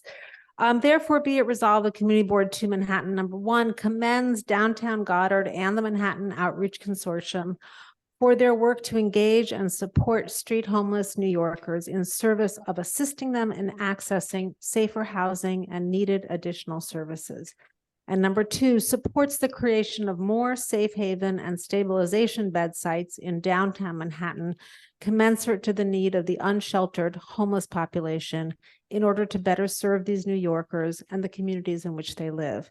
And number 3, calls upon the mayor to fulfill his commitment to address mental health, homelessness, and substance abuse disorder by increasing budgeted salary levels for housing outreach specialists so that service providers can hire complete staffs.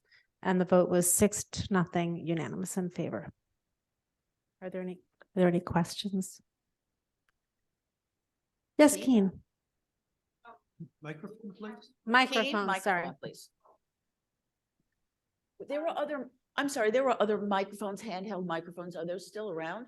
Did they disappear? Somebody ate Please, them. yeah. Got 2 at this end of the table. Okay, yeah, can you help us yeah, it's, if you want to sit, I mean, I'm just here.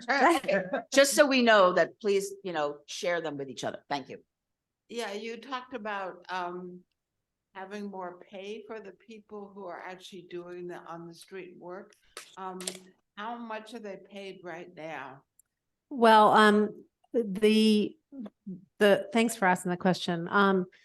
The starting salary for an outreach worker is $39,000 a year. And and what we have learned, or at least what was reported to us from downtown Goddard, is that they are having a hard time attracting staff and maintaining staff. And so whether you think that they should or shouldn't get that amount of money or more money than that in pay, it is a real hindrance to the ability to do these services. And this is something that we heard about throughout when we were looking at serious mental illness last spring and looking at the challenges that providers have and intensive mobile treatment teams and a sort of community treatment teams. One of the big problems is staff. There's just not a lot of people. There are not enough social workers, and they have a lot more options. So if the pay isn't appealing enough, it's hard to hire them. Thank you. No more. Oh, yes, Cormac. I think this one, it can be turned on, maybe. I don't know. Yes. Oh, it works. I just wanted to compliment you and the committee on the overall committee report. I read it was very thorough with hearing and everything. And I just wanted to thank you for it. Thank you very much. We take them very seriously. Thank you. I also just want to say one thing, which is not about the resolution, and I'll just say it to you guys. I serve also on the Community Advisory Board for Paul's Place, which is a safe haven and drop-in center on West 14th Street. Ritu serves on the Community Advisory Board for Bellevue Hospital. If any of you ever want additional information on either of these entities, please let us know. I was going to report on it tonight, but not enough time. Thanks. Any more questions or? Yeah, yes, sir. Zach. Microphone. Oh, yes. Anjet, thank you very much. We are very worried about, Zach asked if I'd like to mention what we're doing next month. Next month, because we didn't have executive committee, we are really concerned about Beth Israel. We're trying to raise some hoop and hollering among the community boards. And so next month, we are teaming up with Community Board 6. We're going to meet at their location on January 11th. We'll have someone from MSBI appearing, and we hope maybe if we're lucky, we'll get someone from the state. Thank you very much for reminding us. Okay. Anybody else? All right, Seeing thanks. no more. Oh, yes. Valerie. Go ahead. You said you're doing a joint meeting with CB6, right? Yes. Maybe find out about their amazing system of resolutions while you're there. Yeah, I'm sure she's really Okay, going to want thank to talk you. about that. Yeah. Okay. I'll get on that. Anybody else? All right. Thank you. Okay, seeing none, all those in favor of the resolution? No, there is no omnibus. We're voting each committee as a block. So if there's nothing else, all those in favor of the resolution? Aye. Opposed? Aye. Abstentions? I'm sorry, was that opposed? No, that was an aye, thank you. Abstentions or recusals? Okay, thank you, it passes. Next is traffic. And Lois is. Okay, this is, I'm not Shirley. As you know, it's a resolution supporting the revision. Lois, yeah, Oh, just bend the okay. microphone to you. Alrighty. A resolution supporting the revision of Community Board 2 Manhattan street co-naming guidelines. And you could look at the whereases, but in general, for those of you that are new or newer to the board, we have street co-naming guidelines to honor and remember a notable community, individual, or entity. So I'm going to read the therefore, bless you. Therefore, be it resolved that CB2 resolves to adopt the revised CB2 co-naming request applications and added street co-naming, the petition of support that are appended herewith. That's Shirley with her herewith. And the vote is unanimous. And I'd like to say that we need to have evidence of the welfare of the block and of the community. This is a generality. And a person or an entity for the greater good of the community services for about 10 years, within 10 years. And the person or entity, an entity is really considered like a nonprofit organization or something dealing with the history and purpose in our neighborhood. And the proposed revision is that the street co-naming street 3 or more years. Okay. And there's a petition, read it. They have to supply a petition of at least 100 names. All the terms are in. All the terms are in here. there. Okay, great. Are there any? Yes, Valerie. Yeah, I was reading through it. It wasn't clear to me. Do the people signing the petition have to prove that they live in the district? Okay, now what do you mean by proving?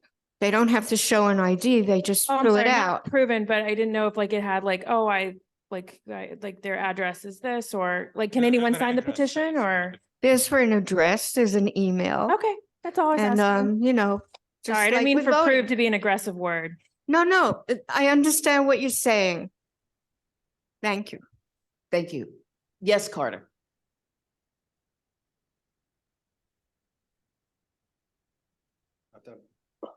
Question for you. Yeah. One of the things, and just quickly reading through the reso, is it's Yes. geared towards our community, but we have many edges to our community, which would include people who live in other community boards.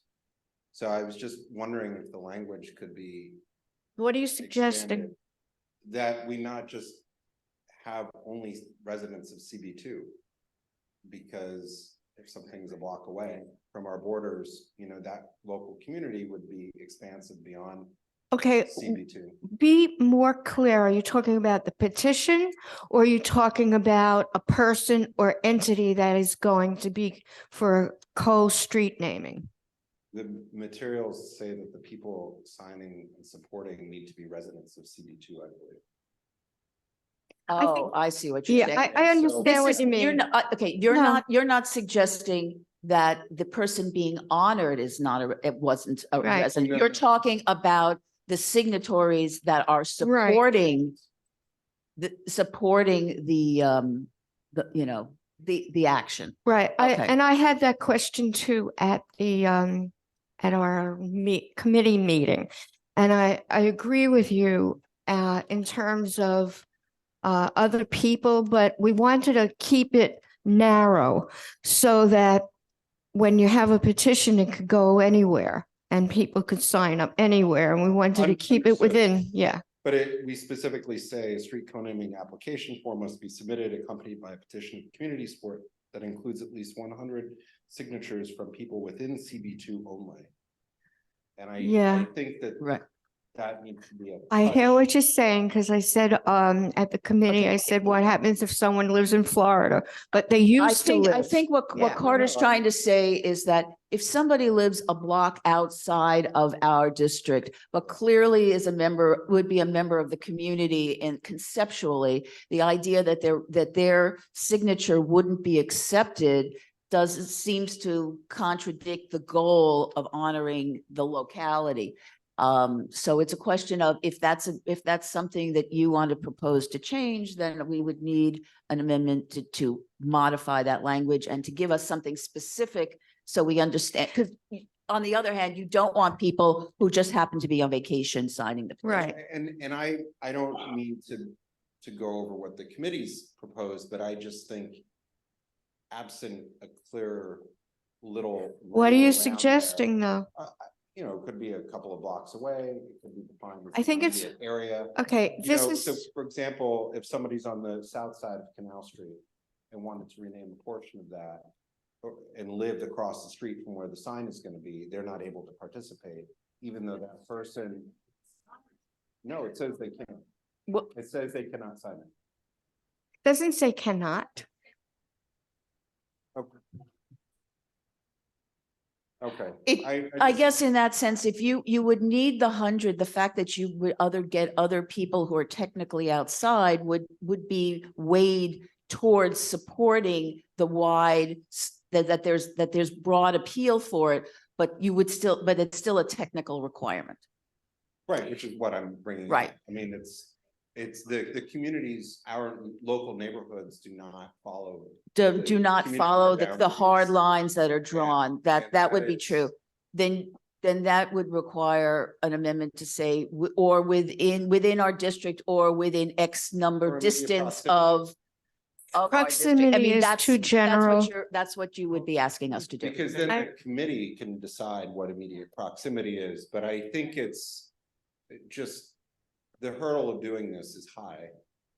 And the people who are important, their communities are not necessarily following our district. There's a way around this because those people that live a few blocks away could write an email or create a testimony towards this entity or this person. And when it comes to the petition, you know, we examine petitions very carefully. And if there are too many that are 2 blocks away, 3 blocks away, 4 blocks away, I think that would devalue the petition. You have to be really specific in what you want to amend.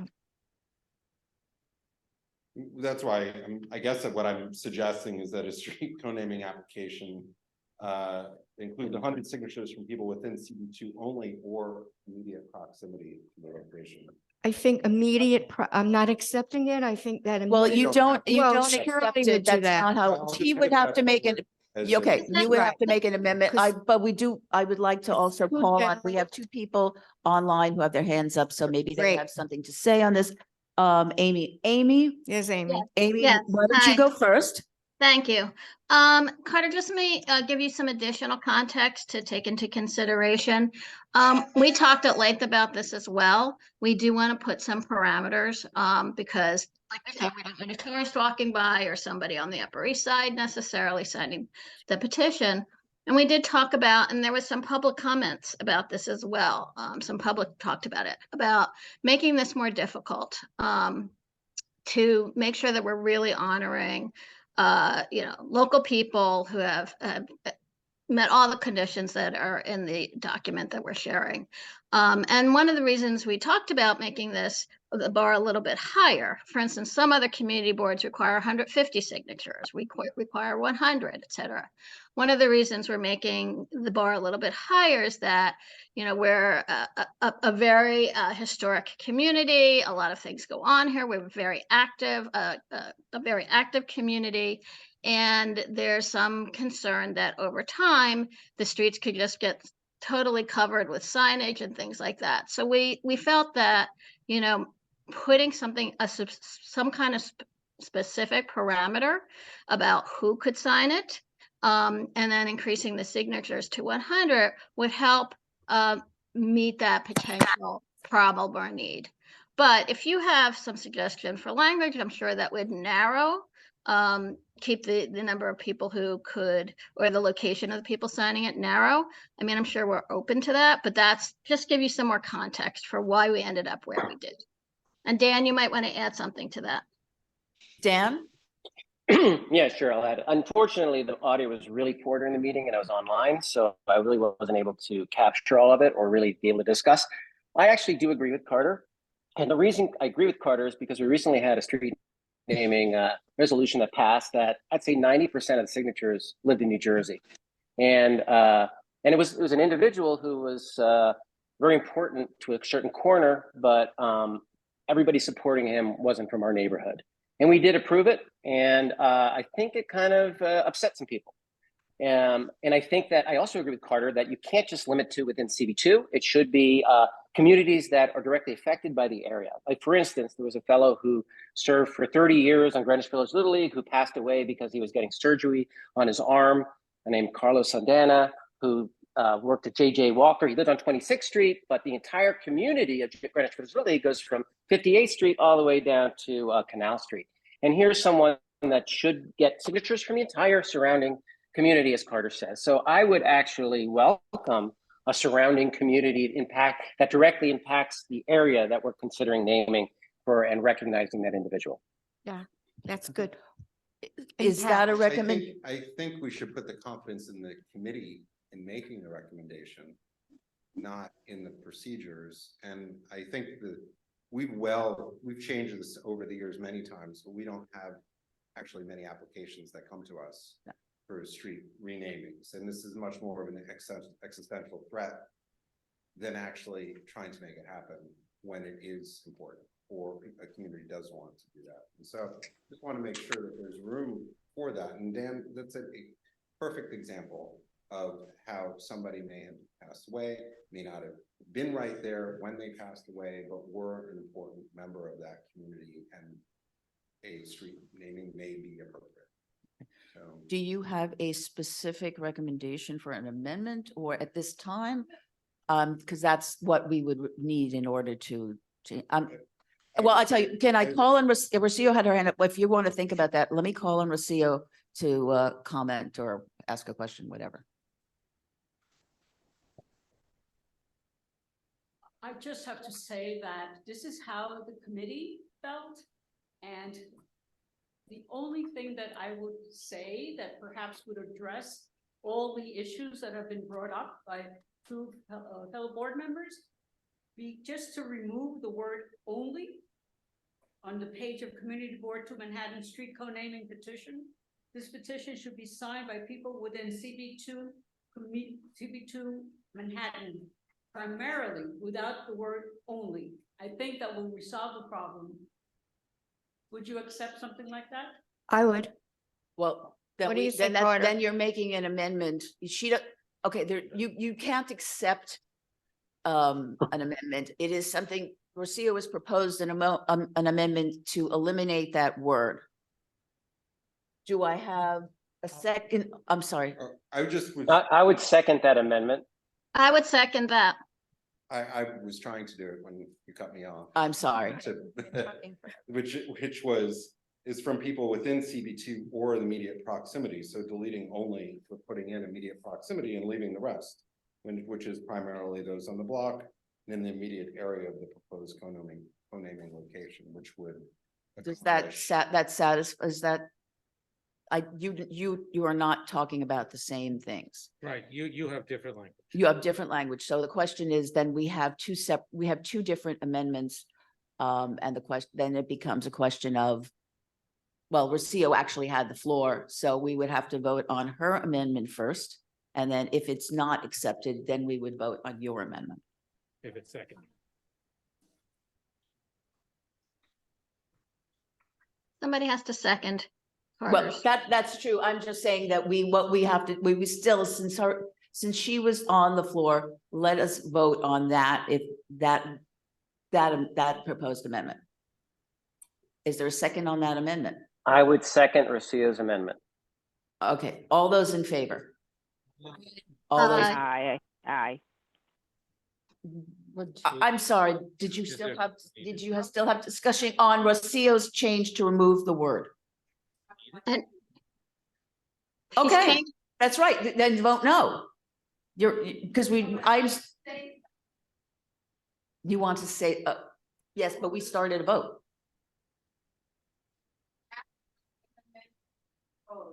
There is discussion of the amendment.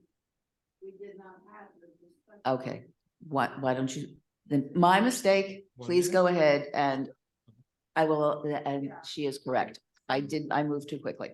Yeah. No, we don't. Go ahead. I'm opposed to it because as somebody who's collected a lot of signatures, if in fact this situation happens, people really want to name a street in CB2 for somebody and they don't have 100 signatures, they can just go to the right neighborhood and say, please sign it. I mean, if it's somebody really important, you get signatures. It's not hard to get 100 signatures. It's a pretty spot.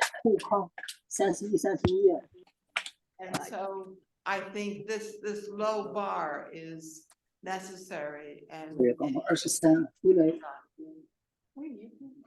Yeah, it is. Thank you, Keen. Is that on the same amendment? Go ahead, Carter. I was just gonna say that removing the word only changes nothing. Okay. Rocio said she wanted to replace the word. Okay, only I'm with sorry. primarily. Okay, I'm sorry, Amy. I didn't call on you. I got a hand up. Let me call on Lois since she did have her hand up. I've had a lot of experience on this with the community board with co-naming. And I think in general, Carter, you're being so picayune about this very specific thing. And I think you should let the committee look at the petitions, look at the names, and let the committee decide if and when this ever happens. Just to respond to that, I think that we're being very biased in not allowing the natural communities that exist within our neighborhoods to exist as they are. We're not going to have, okay, there isn't a back and forth. You make a comment, we're not going back and forth. Okay, is there any more comment on Rocio's amendment? Do we have Rocio's amendment stated once more? Okay, please just state what you're asking for one more time. I am asking to remove one word from the page, Community Board 2 Manhattan Street Co-naming petition. This petition should be signed by people within CB2 Manhattan. The word only should be deleted. And the rest of the sentences continues, primarily residents and businesses on the block and an immediate area of the proposed co-named location. I'm sorry, just the exact location on the page. for me. That's it. That's it. It's on the petition. Petition. It's on the page. Oh, okay, okay, thank you, thank you, got it. Okay, is there any more discussion of that? Seeing none, then we can have a vote on it. All those in favor? All those, Aye. Aye. okay, and Aye. all those opposed? Okay, it's, Whoa. okay, it's gonna be a hard call. It seems pretty evenly divided, so let's take a roll call vote on Sure, this so that let's. we have a clear number. Thank you. Go ahead, Hmm. Brian. All right, here we go. Aaron. Benish. Berger. No. Booth. No. So I'm gonna repeat, Aaron was no. Benish was yes, Berger was no, Booth was no, Bardenaro, Yes. Brandt. Brenna, Can you repeat the votes for those of us online? We can't hear the people in the room. all right. The motion was to remove the word only No, from he the. wants you to, every time someone, please repeat what they say, yay or nay. After they Okay, say it, I so that just- we can hear I it just online. Did that and I started doing that and I'll continue doing. it. Okay, So I believe I was at Brenna. Yes, what was Anita's vote? No. no, No. Brenna votes, Yes. thank you. Capopolo. Chatri, Smart man. Yes. De La Rosa. Della Rosa, no. I said I was gonna repeat it and I haven't been, thank you. Oh. Yeah. Ignis? Yes.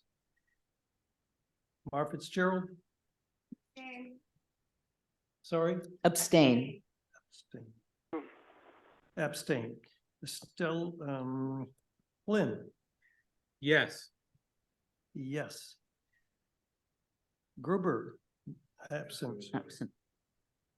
Hager? Abstain. Markey? Absent. Coadler? Yes. Kazaz? Yes. Kent? Yes, Yes. Kessler? Yes. Kylie? Yes. Yes. Juan Arce is still absent. Laria? Abstain. Levine? Yes. Yes. Ma? Ed, Ed Ma?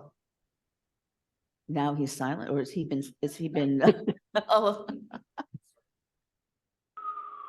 Still muted. Why don't you come back to him? yeah, I just asked to unmute. okay. All right, I'll go on with Metzger. Is Matt, I thought he stepped out, thank you. Miller? Yes. Yes. Olson? Osario? Absent. Ape is yes. Raftery? No. No. Rakoff? Yes. Yes. Riccobono? Yes. Roberts. Yes. Sens. Yes. Siegel. Yes. Yes. Dr. Smith. Dr. Smith is online. Can she hear us? Did you say Dr. Smith? Yes, we did. Oh, yes. Thank you. Yes, thank you. Spence, still absent. Wittenberg. Yes. Yes. Wong. Yes. Yes. You. Yes. Yes. Going back to Metzger or Edma. Edma. Oh, and Edma. Metzger's here too. Metzger abstains. Metzger abstained. Thank you. And Edmond was the last, the other one. It's the last one, yeah, so it does pass. Thank you. Okay, was there a second amendment, Carter, that you were still proposing? No. Okay, thank you. And now we vote on the resolution as a whole. All those in favor? Aye. I should have asked, is there any more debate, actually? My mistake, but I don't think so. So all those in favor, aye, nay? Aye. Against? Abstentions or recusals? Thank you very much.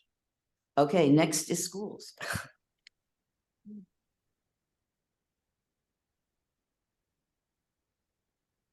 Hi, the resolution is CB2, resolution opposing 60-day limitation on shelter stays for families of public school students. I'm gonna give some background. Nearly 143,000 asylum seekers have come through the Big Apple since last spring, with 66,000 migrants currently in the city's care. And 21,000 additional students have arrived in the city and enrolled in New York City public schools, contributing to the first increase in school enrollment in 8 years. The resolution opposes Eric Adams' 60-day rule limiting the shelter stays for families with children in NYC public schools. Families in shelters are grappling with eviction notices under the mayor's policy. And on Tuesday last week, an 11-year-old boy committed suicide while staying at an Upper West Side shelter. The resolution highlights the McKinney-Vento Act, emphasizing homeless students' educational rights. Various organizations and healthcare professionals condemn the rule, citing disruptions, increased absenteeism, and negative impacts on student outcomes. Therefore, be it resolved, Community Board 2 urges Chancellor David C. Banks and the Panel for Education Policy to demand that Mayor Eric Adams waive the 60-day rule for families with children in NYC public schools. Further, be it resolved that Community Board 2 urges Chancellor David C. Banks and the Panel for Education Policy to explain to Mayor Adams that the 60-day rule is educational abuse of children, and demand that Mayor Eric Adams waive the 60-day rule for families of children in New York City public schools, prioritizing principles of educational access, stability, and success for all students, irrespective of housing circumstances. And the resolution was voted unanimously. Thank you, Patricia. Is there any discussion, any questions? Yes, Valerie. Thank you. Is there a reason, or can you, this is a great resolution. Lots of footnotes. It's really great. Thank you for that. Is there a reason why we're not going directly to the mayor, or why we're going to Chancellor Banks, or can you walk me through the committee's It's decision? going to be addressed to the mayor. It is going. Oh, to the okay. mayor. Okay. That's all I want to know. Thank you. Susanna. This is a small point, but I thought that the language is a little bit patronizing of the mayor to say, can you ask his head of education to explain to him? I was just gonna suggest that maybe instead it just say, be it further resolved that Community Board 2 considers the 60-day rule to be educational abuse and take it away from him. That's my suggestion. I don't think. Which one? Okay, you can't just swap the that's a I mean, that's second not a- resolution. You're saying you want to change it then? That would be a friendly amendment? I There's wasn't no- suggesting changing the sense of it at all. I find the language a little bit, I mean, insulting is too strong a word, but it's. Which word do you want to, I was suggesting that in the further be it resolved that community board 2 and then goes straight to considers the 60-day rule to be educational abuse and so on. And to remove urges, counts the chancellor to explain to the mayor. That's all. Okay, that's a straightforward text amendment. Yes, that's your proposal. Is there any discussion or questions about what Susanna is proposing? Yes, It's Carter. a question of tone, not of content, and if you don't like changing that, I get it, but. That's fine. We just need to know precisely what the amendment would be. And we have To echo Susanna, why aren't we sending this to the mayor also? we are sending it to the mayor. Well, then we should address the mayor directly.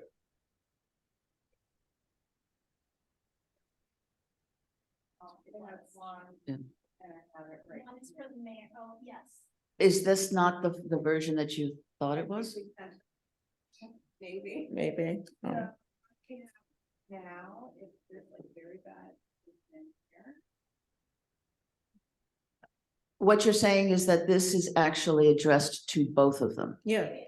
And so it's really, so that what the draft you're looking at is actually incomplete, that it should properly have the address, it should be addressed directly to the mayor and directly to the chancellor. Okay. One of them, yes, one of them was to, sorry, do I need to get one of them to the path? One was to the path and the channel. Okay, we cannot hear you. So if one of those microphones, please, just so we're clear, you may be looking at. So the last version I think that we discussed was one of the therefore was to go to the PEP and to the chancellor, and then one was to go to the mayor. Okay, so just so we're clear, the text is going to be the same. It's simply that it's addressed to two individuals, not one. Except what therefore the language is actually directly speaking to the mayor of one of them. Okay. One of them speaks directly to the mayor and says, this is educational abuse. Do you- I'm gonna try to find that right now. Do you want me to read it? Okay, therefore, so further be it resolved that Community Board 2 condemns the 60-day rule as educational abuse and demands that Mayor Eric Adams waives the 60-day rule for families of children in New York City public schools, prioritizing principles of educational access, stability, and success for all students, irrespective of housing circumstances. That it would be the resolution. That would include Susanna's proposed amendment. Is there any? Okay, but you can't, we do have to technically vote on that as an amendment. Is there any more discussion on that amendment? Seeing none, all those in favor? Aye. Opposed? Recusals? Okay, so the amendment, the resolution is now amended. Is there any further discussion on that resolution? Seeing none, all those in favor? Aye. Opposed? Abstain, recused, or recused? Okay, it passes. Thank you. Thank you. Okay, next is SLA.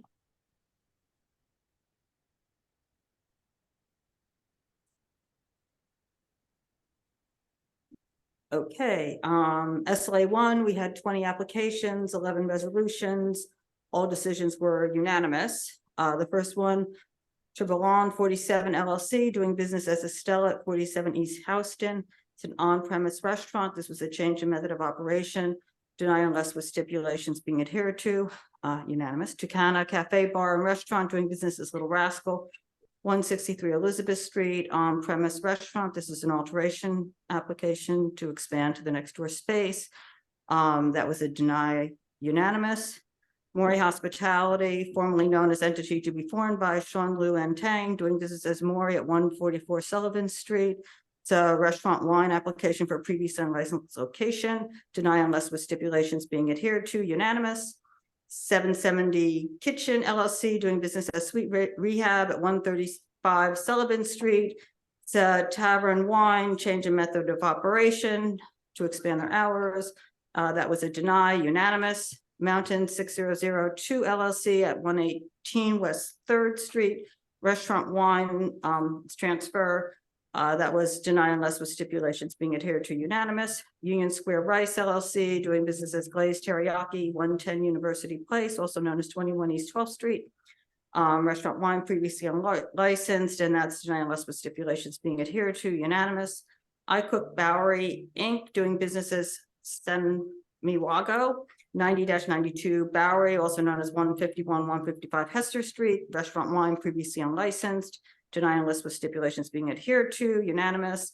Grand Gusto Ristorante LLC, 188 Grand Street, a restaurant wine previously unlicensed location, denied unless with stipulations being adhered to, unanimous. Torishiki USA, doing business as Torian at 292 Elizabeth Street. This is a class change from a restaurant wine to an on-premise restaurant that was denied unless with stipulations being adhered to. Dante Grove Street LLC, 85 McDougal, also known as 8385 McDougal Street, North Store. That's a new on-premise restaurant. This was just a re-notification for the name, and it had also been over 270 days since they had their 30-day notice, so they just needed to re-notify us. They re-signed the same stipulations with the new name on it, and we waived the appearance on that. And then Kazumi, and that was denied unless with the stipulations. Kazumi Omakase, 31 West 8th Street.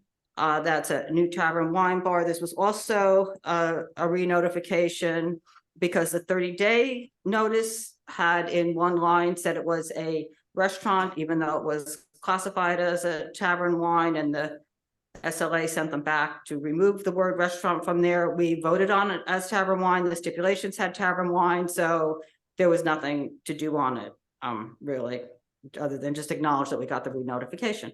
And then items 12 through 20 are layovers, withdrawals, or failed to appear. Okay. Does anyone want to call out any or have any questions on any of these items?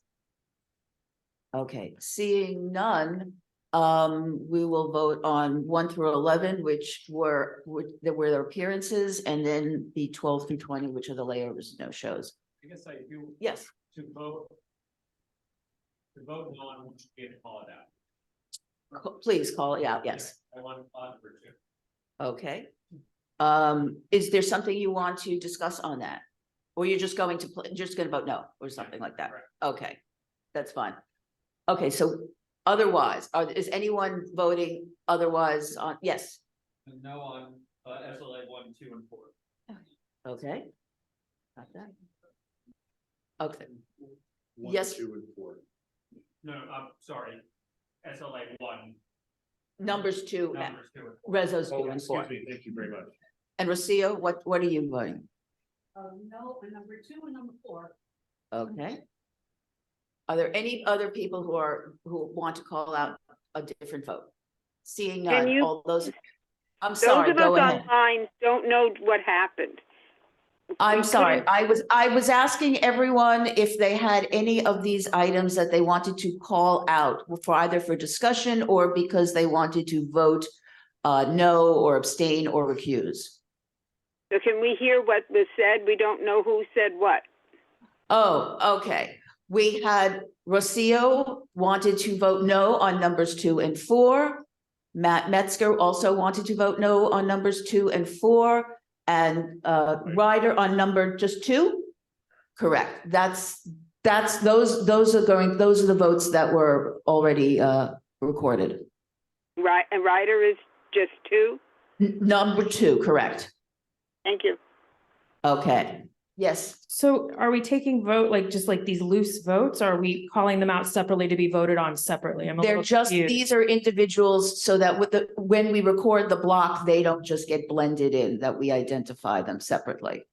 Yeah, we just don't call them out to vote on them separately. No, we're not voting on them separately. But when we vote, okay, now I will ask all those in favor of the block. Aye. Well, we have the no's, any abstentions or recusals. Okay, so except for those 3 persons, everybody else is unanimously in favor. Okay. SLA 2. Okay, SLA 2, we had 17 applications and 12 resolutions. Aromax Services, Inc., 225 Varick Street, that's the 12th floor. It's a new restaurant wine catering facility, previously unlicensed. That was denied unless with stipulations being adhered to, unanimous. Reboot West Village LLC, doing business as Two Boots at 101 7th Avenue South, Tavern Wine, previously unlicensed. That was denied unless with stipulations being adhered to. 5 in favor, 1 abstention. Sushi Mikado, Inc., 204-208 West 14th Street, restaurant wine, previously unlicensed location. That was denied unless with steps being adhered to, unanimous. Savton, New York City LLC, 259 Bleecker Street. That's a restaurant wine. It's a transfer, denied unless with stipulations being adhered to, unanimous. BL Canal LLC, 167 Canal Street, Tavern Wine, previously unlicensed location, denied unless with stipulations being adhered to, unanimous. Pavillon Group LLC, doing businesses to be determined, 37 Carmine Street. It's a new Tavern Wine, operable windows, previously unlicensed location. That was a deny, unanimous. Officina 1397 LLC, doing business as Bar Piccolino at 92 7th Avenue South, also known as 52 Grove Street, on premise for a bar tavern. Deny unless with stipulations being adhered to, unanimous. Mino Wine Bar LLC, doing business as Mino Brasserie, 225 West 12th Street, new on premise for a restaurant. That's a class change. That's denied with 6 in favor and 2 opposed. Amber 135 New Inc., doing business as Amber, 135 Christopher Street, on premise for a restaurant. That's a transfer, denied unless with stipulations being adhered to, unanimous. Capo del Cibo Inc., doing business to be determined, 213 6th Avenue, also known as 18 King Street. It's an on-premise for a restaurant, a deny unless with stipulations being adhered to. That was unanimous. Sushi Nazawa, New York City, doing business as Kazunori, formerly known as A. Hernandez, on behalf of entity to be determined at 205 Bleecker Street, Tavern Wine for Tavern Wine, Bar Tavern. Their appearance was waived. This was just a re-notification to update the license name, add the suite number onto the address. They signed new steps. It was exactly the same principles, no change in method of operation. So we just had them sign the steps with the proper name on it, and that was deny unless with the stipulations. And then Greenwich LLC, doing business as Shea Staley, 9395 Greenwich Avenue. They had come last month for it's an on-premise alteration. They came last month, and after we all voted on the resolution, they realized that the bar is going into 95 Greenwich Avenue instead of 93 Greenwich Avenue. There's really no change in the number. There's no change in the number of seats at the bar. There's very little change on the seating on the interior. So it's really just a notification that the seating had changed from what they had said at that time. I want to point out, as thank you, Susanna, for reading thoroughly, that it says Greenwich Avenue between West 4th and Bleecker. It should be between Bank and West 12th Streets. I will send a change into the office on that. And items 13 through 17 are layovers, withdrawals, or fail to appear. And Erica Olson's last name is spelled incorrectly, so I will fix that from the E to the O. And that's it on SLA 2. Great, thank you. Yes, Zach. The Bar Piccolino SLA, what are they asking for an approval for? Because that's a restaurant that's been operating. No, this is a new location. So they have Piccolino on the corner, then there's a liquor store, and then there's a space.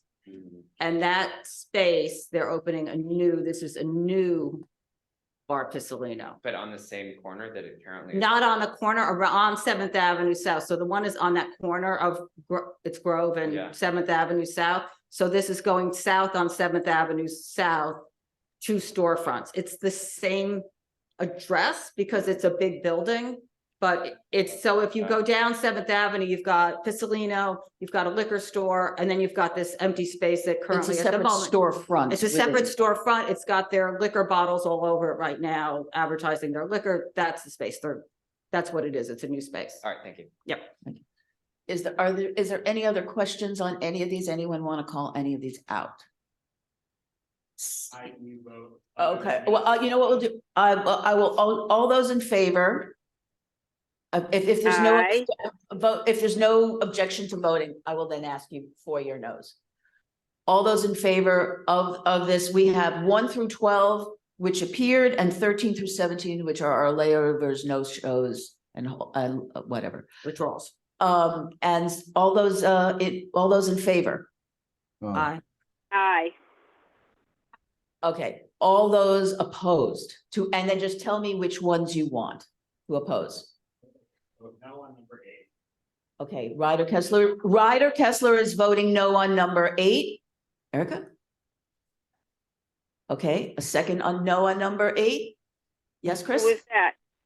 That was Erica Olson. And Chris Dignas is voting no on 6 and on number 8. And Zach Zaz is voting no on number 1. And Rocio is voting no on number 6 and number 8. Do we have all of that?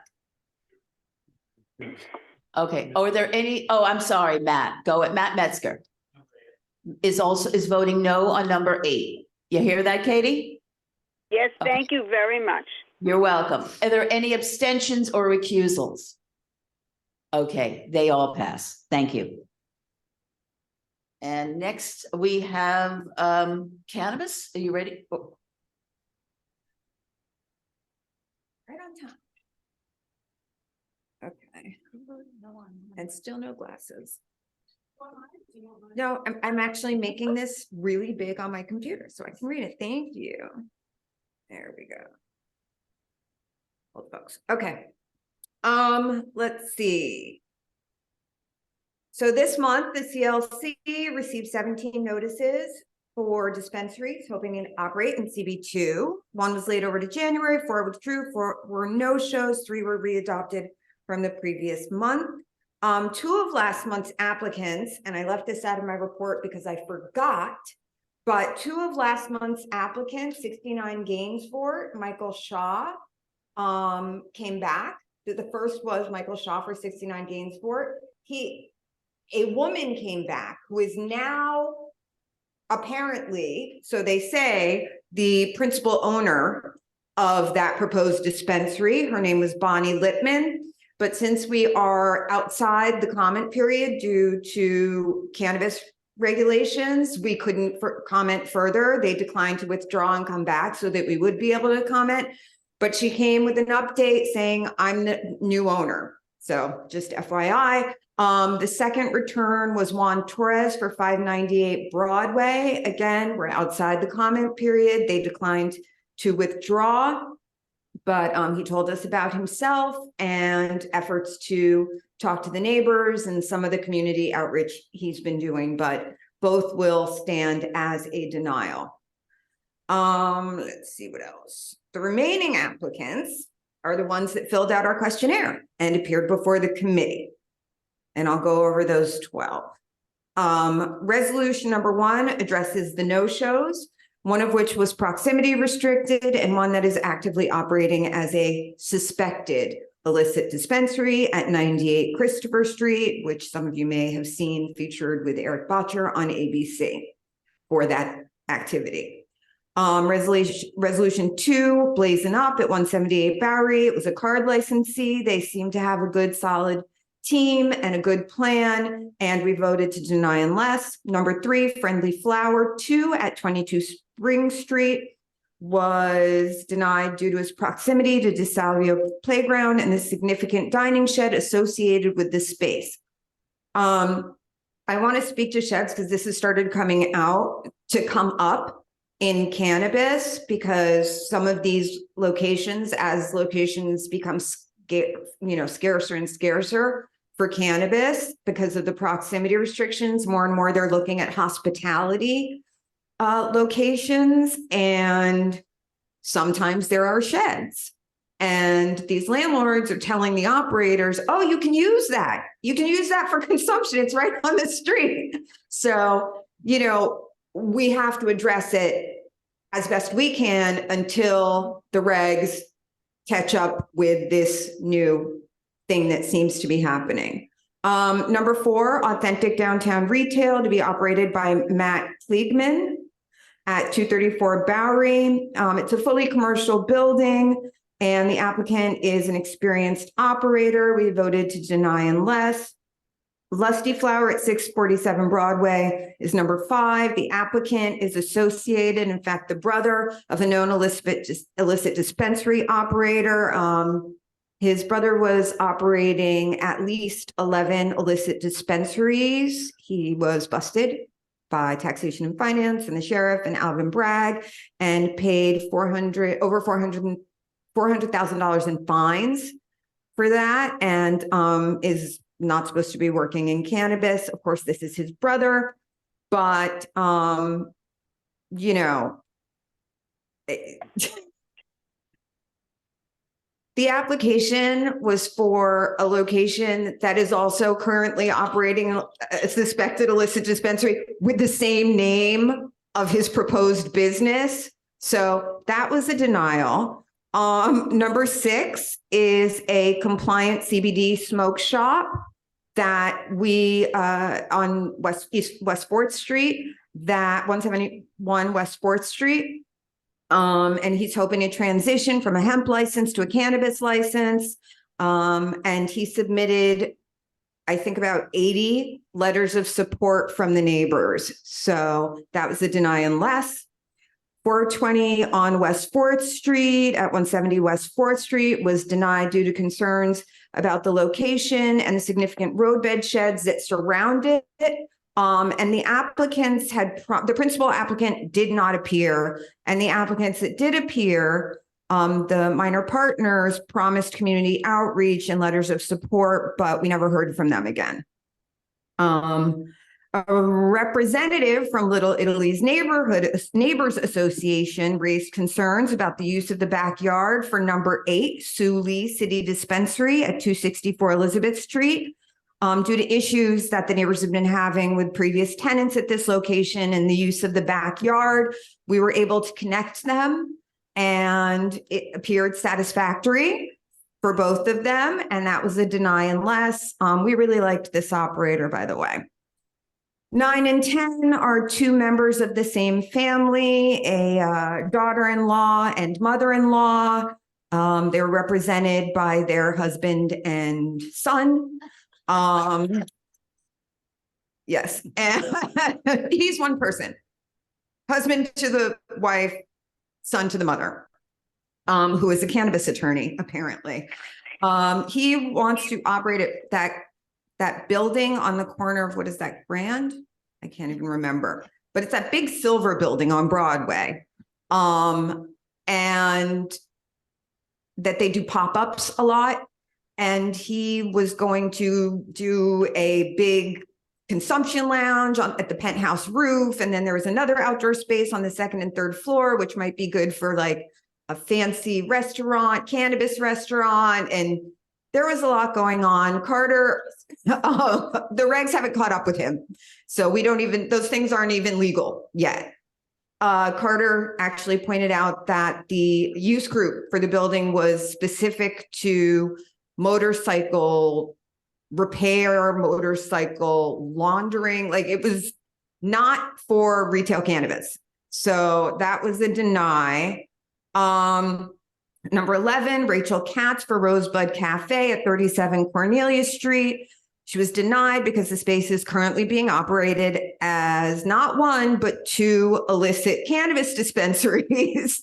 And it's just across the street, less than 150 feet from Great Oaks Charter School and Pompeii. But it technically is the 200, it's over 250 feet from the entrance to Pompeii. It's arguable. There are going to be some serious proximity issues with that location. And the 2 illicit dispensaries, including the specific space she was going to take over, are connected by a hallway and separated by just a curtain.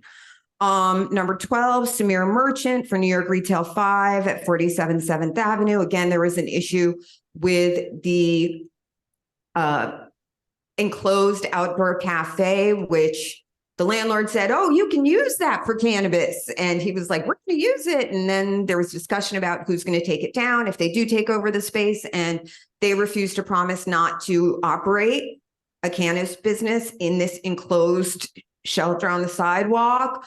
And so that was a deny, even though we kind of liked him because, again, the regs haven't caught up and we do have to manage this as best we can until there's guidance from the state. And that's all. Any questions? Oh, and Carter has an amendment that he wants to propose. So before you have questions. Well, first, I think we should have it, do we have questions? Okay, on these? we're gonna do the Let's just questions first. Let's get the questions out of the way first. Please find my typos, Susanna. No. Please find them. I love you for that. I do have a few questions. And first of all, I want to commend you because you're really creating the new template for this. You know, I mean, we have one for SLA and now you're in this position of, but as a result, I have some questions. So in each of these resolutions, at the end of it, you have the same thing, Phil, you know, whereas the CLC shared guidance to applicants that includes factors.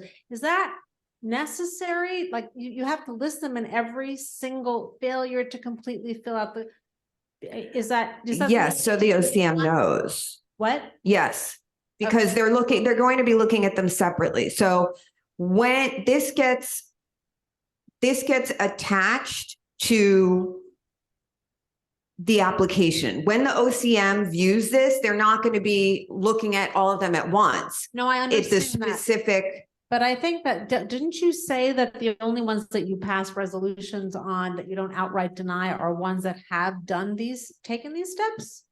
Isn't that what you said is your process? Yeah.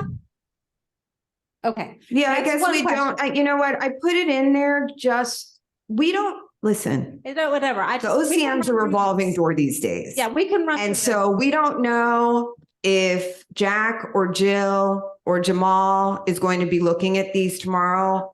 And if it's going to be Judy, Jefferson, you know, and JJ, cousin JJ and Junebug next week. We don't know. So we want to be clear. Fine. Resolution number 7, I have a Mhm. question, which is, it wasn't clear to me from your whereas what the reason was for the recommendation of denial. Was it because the roadbed dining? Was it because the landlord had voted no on other applications? Well, It just wasn't clear why this was singled out. There was no community engagement. And because we know that the owner of this property has never supported legal cannabis, and we didn't have any correspondence from the owners of this property or the principal owner of the application, we could not in good conscience approve it. So that was one issue. The other issue was, I don't know the last time you walked down that street, there are a ton, the entire street's taken over with road beds. And so there was a very significant concern about having this business on a street that is so crowded and not that well maintained currently. And we just felt like it wasn't a good place, right? Because time, place, and manner, and the manner of which these properties are currently being operated is not really conducive to a retail dispensary or to street traffic. I completely accept that, but I would love to suggest that in the future you'd be maybe more specific in your writing so that it's clear what the parameters are and that they're more formal instead of just like, it doesn't seem like a good place to do it. Just yes. Thank you. And absolutely. And the other on number 9, you mentioned there, you add proximity rules there. And I know that we have a 500-foot rule with liquor applications, but it's not clear to me that those exist with cannabis. I just wondered if do we have those? Because it's not clear to me that in all cases do we have proximity limitations. Proximity limitations are you, is this a criterion that you're deciding? Oh, it's a criteria that we're considering, absolutely, and that we want to highlight for the Office of Cannabis Management and the Cannabis Control Board. They know what the rules are. But how helpful are we to point them out? They're still going to have to come out and do their own measurements if it comes to question. No, I know that. It wasn't clear. So to that's why me. we say approximately Yeah, when no. we give. Right. It was just a footage. question for me about whether that is a standard criterion as you evaluate the application. It is absolutely. In fact, it is the first criterion that we look at. Sorry, Valerie, I have a couple more things, but if this is annoying, just let me know. The other thing in number 9, you mentioned that ADA compliance, and I'm like, does ADA compliance part of this? I mean, It absolutely is. It is. do we do that with liquor applications? Whether they So are ADA compliant or not? the guidance on retail dispensaries is very specific on ADA compliance. Okay, and that's part it's of the things required. you're asked to evaluate. Yes. Also, So we pointed in out for number 9, you mentioned that it is a licensed hemp dispensary. And It I is. didn't know what a hemp dispensary was. hemp. They're licensed for hemp, Okay, which not for is CBD, okay. below 0.03 THC. Fine. And the other thing Cannabinoids. was in number 5, you say the word weed a lot, meant, allowed to sell weed, and I just wanted to suggest in the future. Did I say weed? Yeah, Oh that my maybe you God, use that some was more in my brain. In my formal- brain, I was saying weed and not cannabis. Okay, thank you very We'll much. treat that as a typo and you'll change it to. Thank you. Thank you very much. My Okay, hand is we have- raised. we have a couple of other hands up. My I hand saw is- my Will's hand is next. raised. And then we will call on Valerie and then I'll call on Rocio. My hand is raised as well. Oh, thank you very Mine's- much, Dr. mine's- Smith. I will mine's- get to you after. Mine's Go like ahead. mine's actually just a short comment. I think I should just be noted as absent with notice on this one. I wasn't on there at all. Oh, sorry. Yeah. Yes. Is that just for the report purposes? Okay, thank you. Yes, Valerie. I'd like to make a motion to remove the whereas that's on the second page of this one. I have it printed, and there's not a page number. It's for number 7, the one that we're talking about right now. I'd like to make a motion to remove the whereas that says, whereas the landlord is a member of CB2 and has consistently voted no to every legal cannabis license application that's come before the board, because it just feels a bit condescending and like a personal attack. And I just don't think that's the spirit of our board, so I'd like to make a motion to remove that. Okay, we have a motion on the floor now. Now we will first have to, we will discuss this motion. Who wants the hands to discuss that motion? Oh, I'm sorry, I did get a second. Thank you. We will now discuss this motion. Go ahead, please. I felt that we would be remiss in not uplifting the fact that we have evidence that the property owner has not been supportive of legal cannabis to date, and that it is a matter of record with this board. It was not meant to be condescending. It was meant to be factual as a reason, another reason, one of the many reasons we really couldn't get behind this one. It wasn't meant as an attack. It's factual information, is it not? So that's all it was. But, if somebody takes offense at it, at their record, right? If you're going to vote a certain way, then shouldn't you stand behind that vote? And if that vote ends up in writing, shouldn't you stand behind that vote? Okay. Rocio, please go ahead.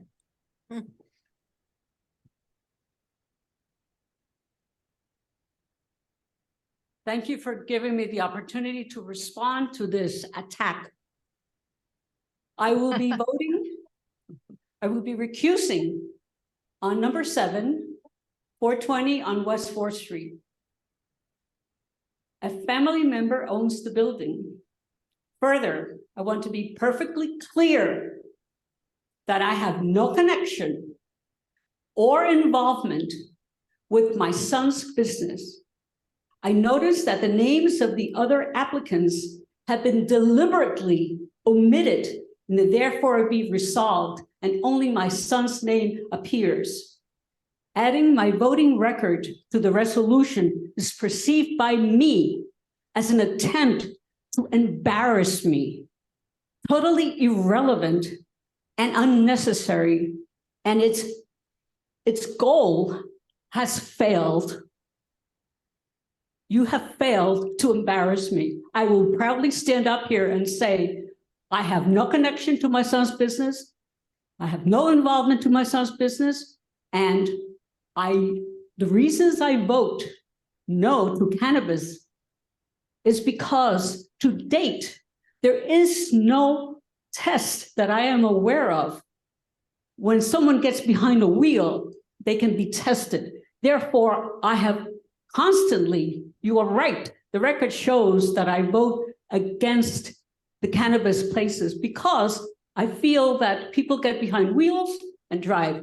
Cannabis as a recreation to have fun, to me, is not a good thing for me. Now, cannabis, perhaps as a medicine for people that need it, it's a whole different ballgame for me. And I know that doctors prescribe it, and that's a whole different, but recreation for me doesn't make sense. And so therefore, I am proudly looking at all of you and telling you, I'm not embarrassed by what has happened. It's not my business. I do have part ownership of the building, but that's all. And I will proudly say that. Thank you Point of very much. order. Thank you. Okay, Point of order. point of order, yes. When someone recuses themselves, are they then permitted to be No, part of the they are conversation? okay, they are absolutely permitted to participate in debate. She announced that she is recusing herself from the start. So that everybody here can evaluate her statements as they choose. She obviously will be recusing herself, but yes, she can participate. That's Okay, quite clear. thank you for clarifying. Ryder. Oh, I just wanted 1 second. I'm sorry. Dr. Smith, you were not discussing this. She had her hand up before. I don't want to forget about it. Thank you, first of all, for, I just want to make sure that was it on this or was it on something else within this group? It wasn't on this, but since this is up, I do want to make a comment. Okay, so I will go back in order. I will come back to you to discuss this. Okay. Discussing amendments. Before you go, Susan, when I raised my hand, it was in reference to the report that the chair is giving. Now, this is something new that I want to speak on that has come on the floor now. So you can, whatever way you want to do it, just call on me and then I will just try to keep going in order based on how I saw people, but I will definitely get back to you. Okay, Ryder, please go ahead. Yeah, I just wanted to comment in response to Valerie's amendment that I think it's a good one, and to the point that while this voting record is a matter of fact, I think its inclusion is meant to highlight a perception of hypocrisy, and I think perceived hypocrisy is not irrelevant to consideration of the application. It's not one of the standards for whether an application is advisable, and I think, if perceived hypocrisy were something we considered, it would be in almost every resolution about most things. So that's Thank you. Okay, Susanna had next. I echo what Ryder says. Also, I think that the way you voted on cannabis in the past should have absolutely no bearing on whether you're applying for an application. Okay, are there any more comments on this amendment? Yes, yes. So I want, actually, the names are in the resolution of all three owners with percentages. It's in there, and I will read it. Whereas individuals having financial interest in 420 on West 4th LLC are Jimmy Sands, 33.34%, Roman Ivanov, 33.33%, and Miroslav Dudyk, 33.3%. So it is in there. All names are in there. And please just, you can respond. They are in all the resolutions. Once we get the percentages, when we received the notice, it had just one name on it. So that I would like to clarify. I would also like to clarify that nobody's trying to highlight anybody's hypocrisy. We just really wanted to acknowledge. And so, if people feel, I would accept that friendly amendment. I'm sorry, I would accept Valerie's amendment to okay, remove you that. can't, okay, whereas. first of all, there's no such thing as a friendly amendment. We will be voting on it, but I do believe Dr. Smith did have something she wanted to say on this. So before I call for a vote, I want to call on her.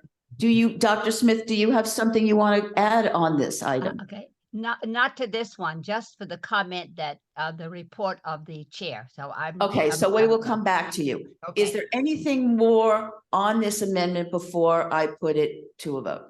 Seeing none. Now we are voting on Valerie's amendment. Would you please repeat what we're voting on? My amendment, I made a motion to remove the whereas. It's the third from the therefore be it resolved. It's at the top of the page. I don't have page numbers, so I can't advise on what page number that is. Page 8. Second from the bottom. So I don't know what it is in the PDF page, which is probably what most people have open. And so it is to remove, what page, Susanna? 8. Page 8, second from the bottom. So my motion was to remove the whereas that says, whereas the landlord is a member, the whole thing, to remove it. Okay. Anything further on this amendment? Any objections to voting? All those in favor? Aye. All those opposed? Thank you. All those opposed? Abstentions, recusals? I have to, You can't, It's on an amendment. It's an odd question. I understand why you'd think so. Yeah, I don't know. What was the question? But What was recuse the yourself. Yes, I understand why. I would advise it just so that it's consistent. What was the Okay, question? so the amendment passes, that whereas is struck. Oh, please share with us. And Matt Metzger has to recuse because he works with one of the entities affiliated with the social. Matt normally recuses on all these because of his professional connections, and Rocio recuses because of a financial relationship.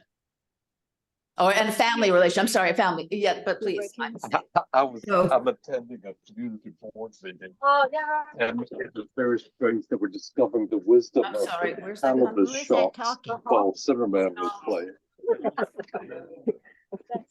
So maybe that is. I think he's ready to give us landmarks before we're ready to hear him. Yeah. That's Chenault, but. I'm so sorry, but we haven't gotten to landmarks yet.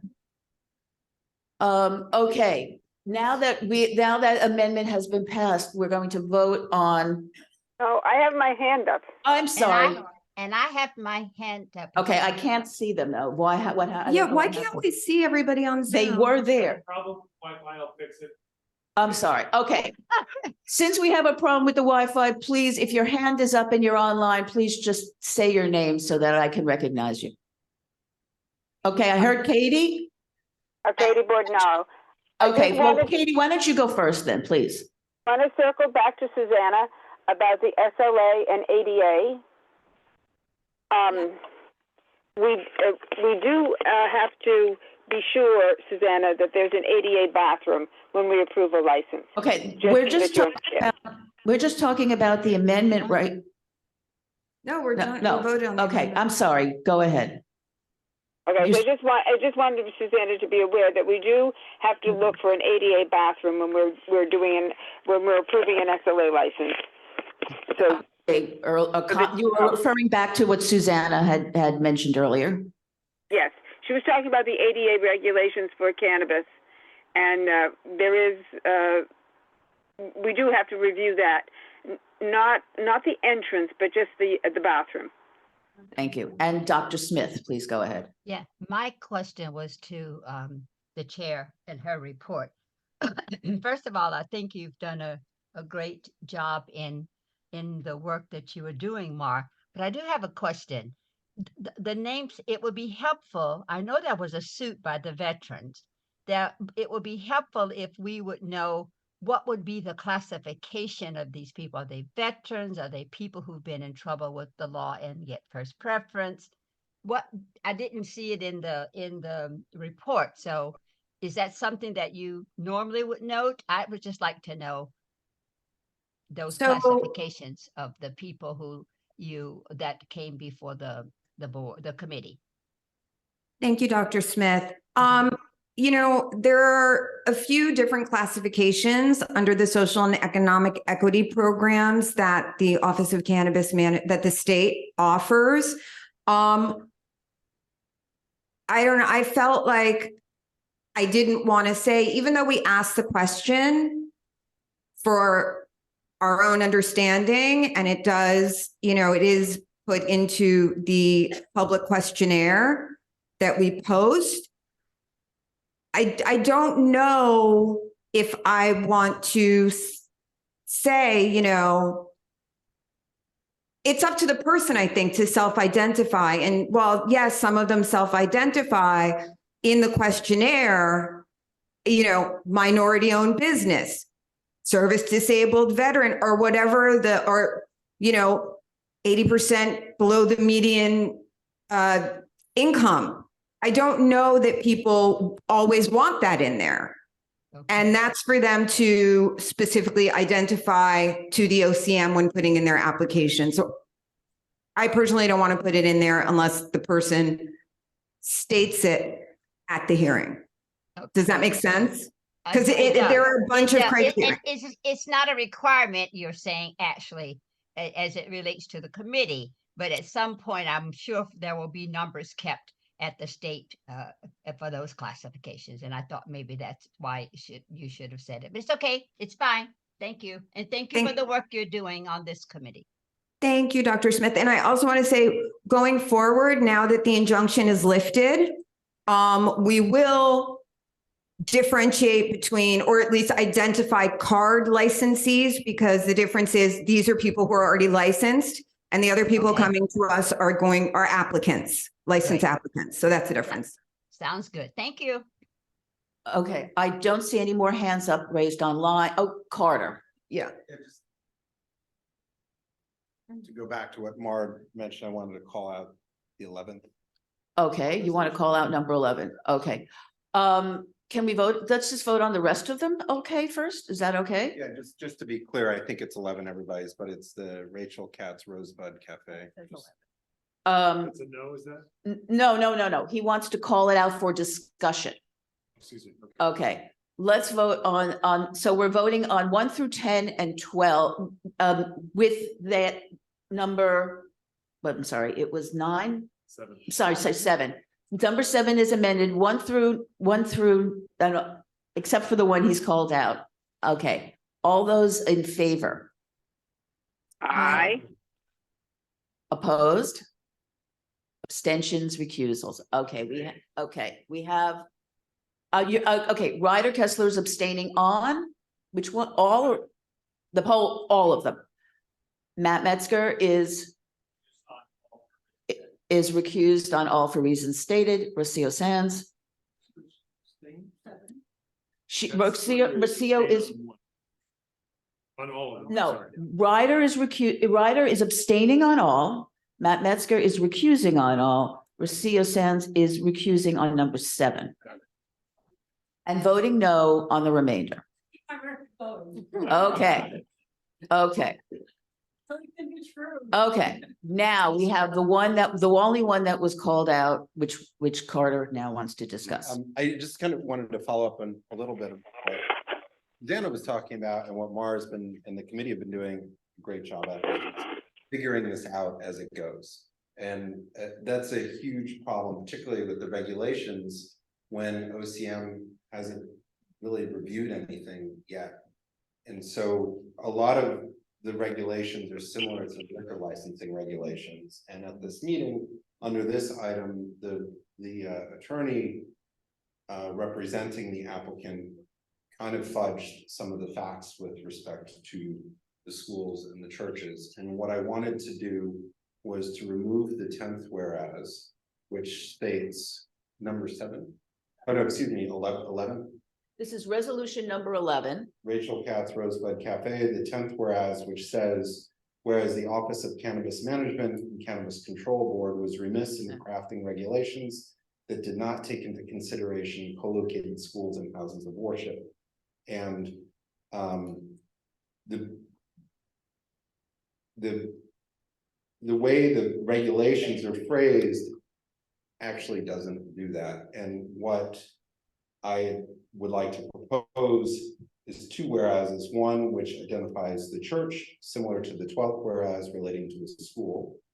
And then the second one is to just identify that the co-location of the church and school in the same building does not violate the exclusivity of both of those uses. And I don't have the exact language because I was trying to get it down to digestible manner because the OCM is going to have so many applications, but this is an example of figuring out as we go. And it's difficult because everybody is new to this, including the attorneys, but we do know that the proper manner, and this is the key point of the amendment, is suggesting that the way the OCM review this is that the applicant requests a declaratory ruling so that they can disprove that it's co-located, as opposed to their assumption that it is disproved on the application, because that is not consistent with the guidelines. Meaning that this determination needs to be made by the agency. It is not up to any of us. And that's just not clear. And it wasn't presented that way by the applicant. And this is our first item that has come up where this is the case. And that's why we don't have any language. There's no guidance along with the guidance on just about anything from OCM.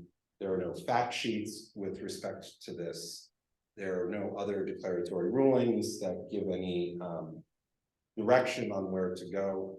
But I had just saw this and then had a moment just before the meeting to actually look up the regulations.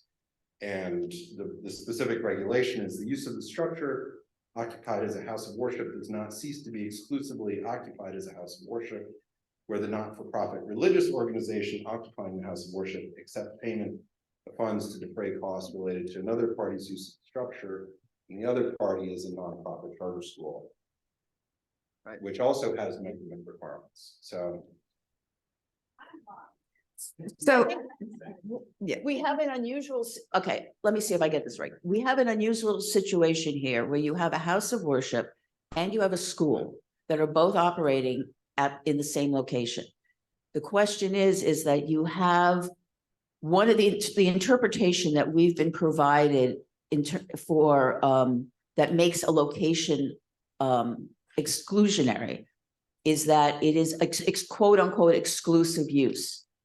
And that any other use at that location besides, if it's a house of worship, anything other than using it as a house of worship would negate it would take it out of that category. And what we're saying is that this is something that needs to be clarified for us because you have two categories of use. Each one would prevent this business from being located where it is, but because they happen to be in the same building, arguably they would negate each other. And just there is a list of exceptions, right? Which it was represented, they did not include the exceptions in their representation that this didn't count. So this is an area that has a lot of declaratory rulings, for example, in the Liquor Authority guidance on how to apply this, but it doesn't exist yet. Okay. So we're asking them to make the decision on this, call out the specific case and to simply explain it and ask them to make the determination on it. So what you're asking us to do, besides striking that one whereas clause, is an addition for a declaratory judgment? Yeah, so request that the OCM make a determination on this matter via the applicant requesting a declaratory ruling. And if not, otherwise assume that the school and the church do count towards the measurement requirements and that they are able to exist together. Okay. So it's reversing so that you put the onus on the Liquor Authority to make, on the OCM to make the determination, but they don't even have a process for this yet. And that's the problem. And nothing's been explained to anybody about anything, so. By design. Okay. By design. Do we have anything else, anyone else want to discuss? Yes, Zach. I agree that that is very confusing, since this was, that whole situation is confusing. Since this is a denial anyway, I'm curious if this is something that we could send back to the committee. Or maybe discuss it in the next committee meeting in new business in terms of the co-location and some of those requirements and what the resolution might be to ask of the OCM. Absolutely, and I think we should, and maybe we actually do a resolution on what we think that it should be, and we get that to the OCM. Thank you, I Zach. can take a motion Absolutely. to. And thank you, table this. Carter, because I would yes. say we should vote on it now and then amend the resolution next month further.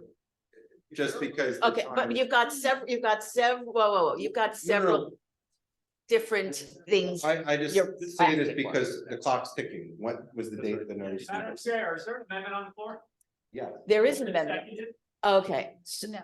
Then it's not properly on the floor. okay, I'm sorry, wait a minute.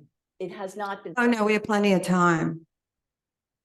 I believe we have until January. Okay, but the amendment has 17th. not been seconded, so technically it's not been seconded. has not been seconded, so it's, you're right, it is technically not on the floor. If you can still therefore make another motion to table it, to bring it back to table it, bring it back to committee. But We're trying to point out, the reason this was done is because this is factually incorrect. Wouldn't you prefer, wouldn't it be better to go ahead and try to correct this all at once? Yeah, why wouldn't we just correct it, Carter? If we have time from the notice. Well, that's, I can plug it in right now. if we, because right now it sounds like we've got a bunch of things here that nobody's really sure about. So if we are able to do that, then we would have then we could say, then the committee could look into this further. No, I think it's good, and I don't believe it's factually incorrect. I just think that you expanded on it, and that's awesome. And I love that update. So I'd love to vote on it. You do want to. It is factually incorrect. I disagree. All right. But I agree with you. No, please, no back, but Suzanne. I'd like to move that we vote that this return to committee for further discussion and analysis and all that. Okay, now we have a second on a Thank you. resolution. That is what is on the floor, and that's what we're gonna vote on. All those in favor, I'm sorry, discussion. Yeah, okay. Just confused on what we're voting on. Like, if we send it back, does that mean we're not denying that one? It means that we're not taking a position on it at this time. Okay, that is what's on the floor. All those in favor of that?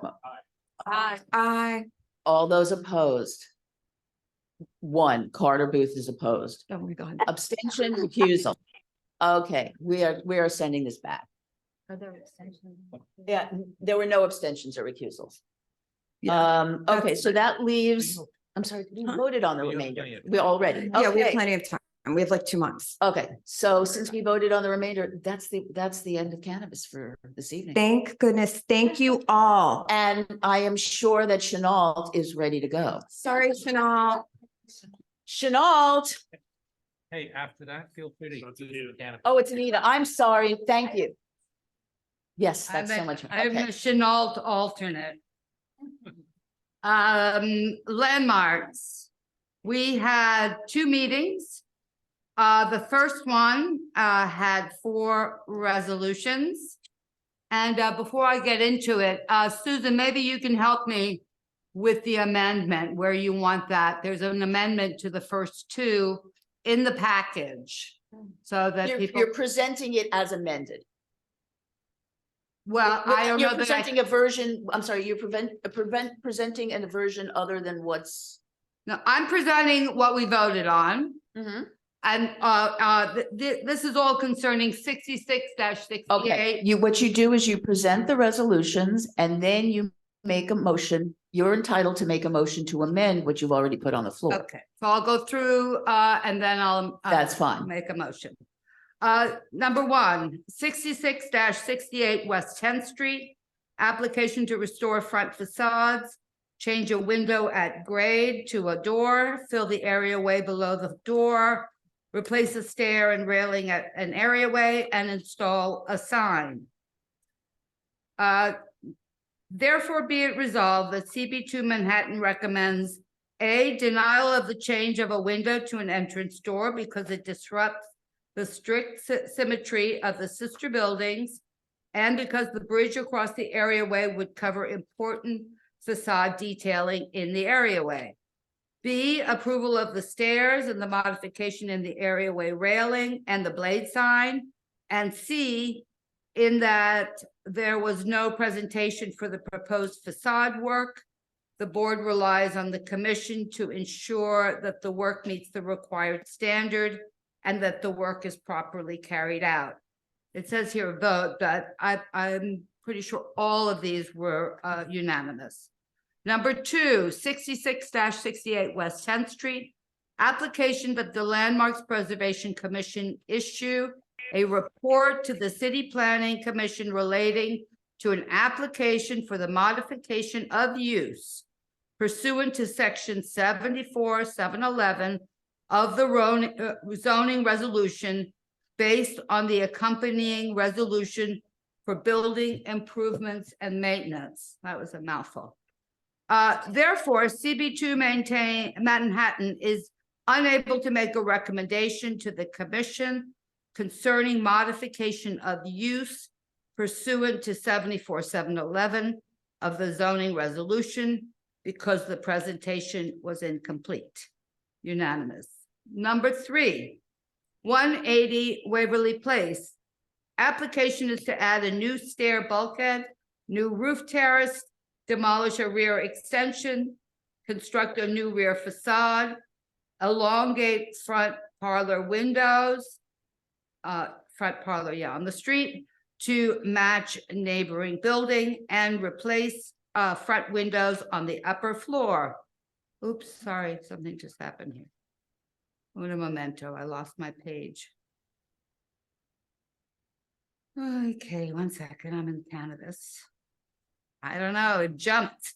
It didn't want me to keep going. Forgive me about that. Hold on. Oh yeah, here we go. Okay. Can only go so far. Now, so that was item 3. The therefore for item 3. Now therefore be it resolved that CB2 Manhattan recommends approval of these sensitive modifications of a classic row house. Unanimous. Item 4, 4 Grove Street. Application is to restore historical pitch of rear roof and construct new artist studio dormer in the rear roof, install balcony at rear parlor level, and excavate garden level of the rear yard. Therefore be it resolved that CB2 Manhattan recommends A, approval of the sensitive, authentic restoration of the house, and B, approval of the garden excavation and wall, provided that care is taken with the underpinning to ensure that it is done in such a way that the footing of the neighboring patio is not compromised. Okay. Now, just to be clear, you do have an amendment on one of these. 2, both of them. On 2 of them. Which 2? The first 2. The first 2. Same building. Okay. Do we have anybody wants to discuss numbers 3 or 4? Is there any unwillingness to vote on 3 or 4? Seeing none. All those in favor? Aye. Aye. Opposed? Thank you. Opposed? Abstentions? Recusals? Okay, 3 and 4 pass. Now let's go back to 1 and 2, and you have amendments for those. Okay, I'll go jump right into those. Number 1, same application. Application is restore front facades, change a window at grade to a door, fill the areaway below the door, replace the stair and railing in the areaway, and install a sign. And the change is, I'll read the whole, just the change? Just the change. Okay, the change is in item C. In that there is, and it shows in your package, you can follow it with me if you like. In that there is no presentation of the proposed facade work. And then we cross out and it's replaced with that the Landmarks Commission direct the applicant to return to the Landmarks Committee of the board for a public hearing on this important aspect of the application. Should I do the second one as well? Or Okay. In the packet. It's in the packet. It's also, yeah, behind. it's just right after the first meeting, you'll see this, what I'm reading from. Okay, so is there any discussion, what you're doing is asking it you got it? Asking it to go to them to come back to. Yes. The issue is that, the MOU, modification of use, is something that the Landmarks Commission extends to an applicant in exchange for an agreement to maintain, not only restore the property, but to continue to maintain it. I don't know what a high level of restoration is, but that's kind of word. Okay. And so we wanted to see, they did not present the actual restoration package. Okay. And upon reflection after a meeting, it was agreed that that would be a good thing to look at. Okay, is there, yes, Fire. In number one, at some point in your, in your therefores, you say that you're relying on the Landmarks Commission. Is that replacing the reliance on the Landmarks Yeah. Commission? Great. That's exactly right. is there any other discussion on that amendment? Any unwillingness to vote? All those in favor? Opposed? That was an aye. Okay, abstentions or recusals. Okay, the amendment passes. Number Then we'll vote on, so now we will vote on that whole resolution as amendment.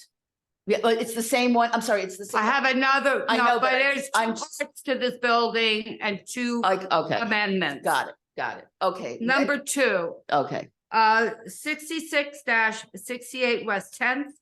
Application that the Landmarks Preservation Commission issue a report to the City Planning Commission relating to an application for the modification of use pursuant to section 74-711 of the zoning resolution based on the accompanying resolution for building improvements and maintenance. We didn't write that. the amendment is, I'm getting to it now. I'm gonna, Okay. that's it. I just want to make sure that got it. you know what we're voting on. The first amendment, is under A. I'm gonna read it as we want it, and it shows in the documents what got crossed out.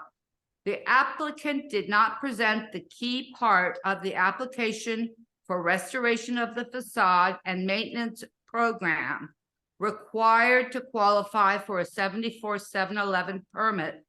This is therefore seriously incomplete application. And the next change is, that was a whereas, I apologize. That was under whereas A. And then the next revision proposed is in the therefore CB2 Manhattan recommends that in view of the incomplete application, which omits the two key requirements to qualify for the 74-711 approval, there's a typo there, facade restoration and ongoing maintenance program, the commission instruct the applicant to return to the community board for a public hearing on this matter. Okay. Is there any discussion on either of those changes? Any unwillingness to vote? Susan, I have a question. Michael Levine here. Yes, Michael, go ahead. Yes, a 74-711 would have to be approved by the City Planning Commission. Does the Landmark Committee of our community board know if in fact it has been scheduled for review by the City Planning Commission and prior to that by our Land Use Committee? By the what? Our Land Use Committee would have to review It has it not first. been scheduled? It has, there's a two-step process. This is step one. Step two hasn't been scheduled. Okay, the answer is that this is a two-step process. The second part has not been scheduled.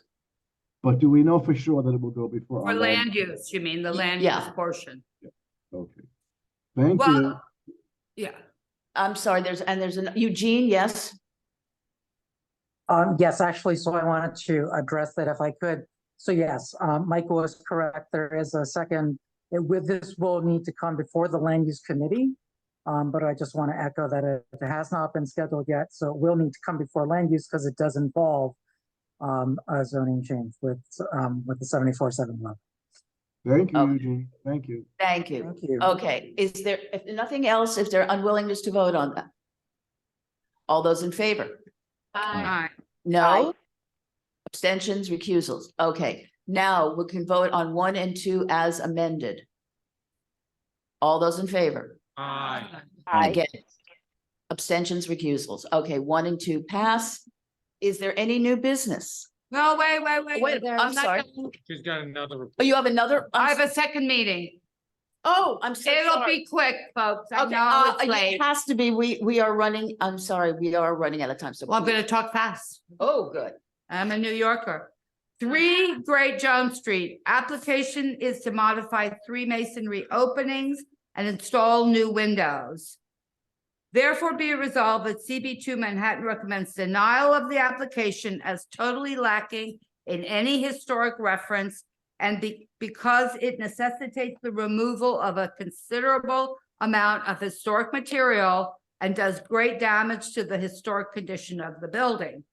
Unanimous. Item 2 was laid over. Item 3, 161 West 13th Street. Application is to construct a rooftop addition, construct rear yard additions, excavate the cellar and a portion of the rear yard below the extension, change a top floor window to a door, and to alter the areaway. Therefore be resolved, the CB2 Manhattan recommends A, approval of the areaway and gate, the rooftop addition and the flue extension and the design of the extension. B, denial of the painting white of the rear facade as being without historic reference and far too bright, and that a less contrasting color be used.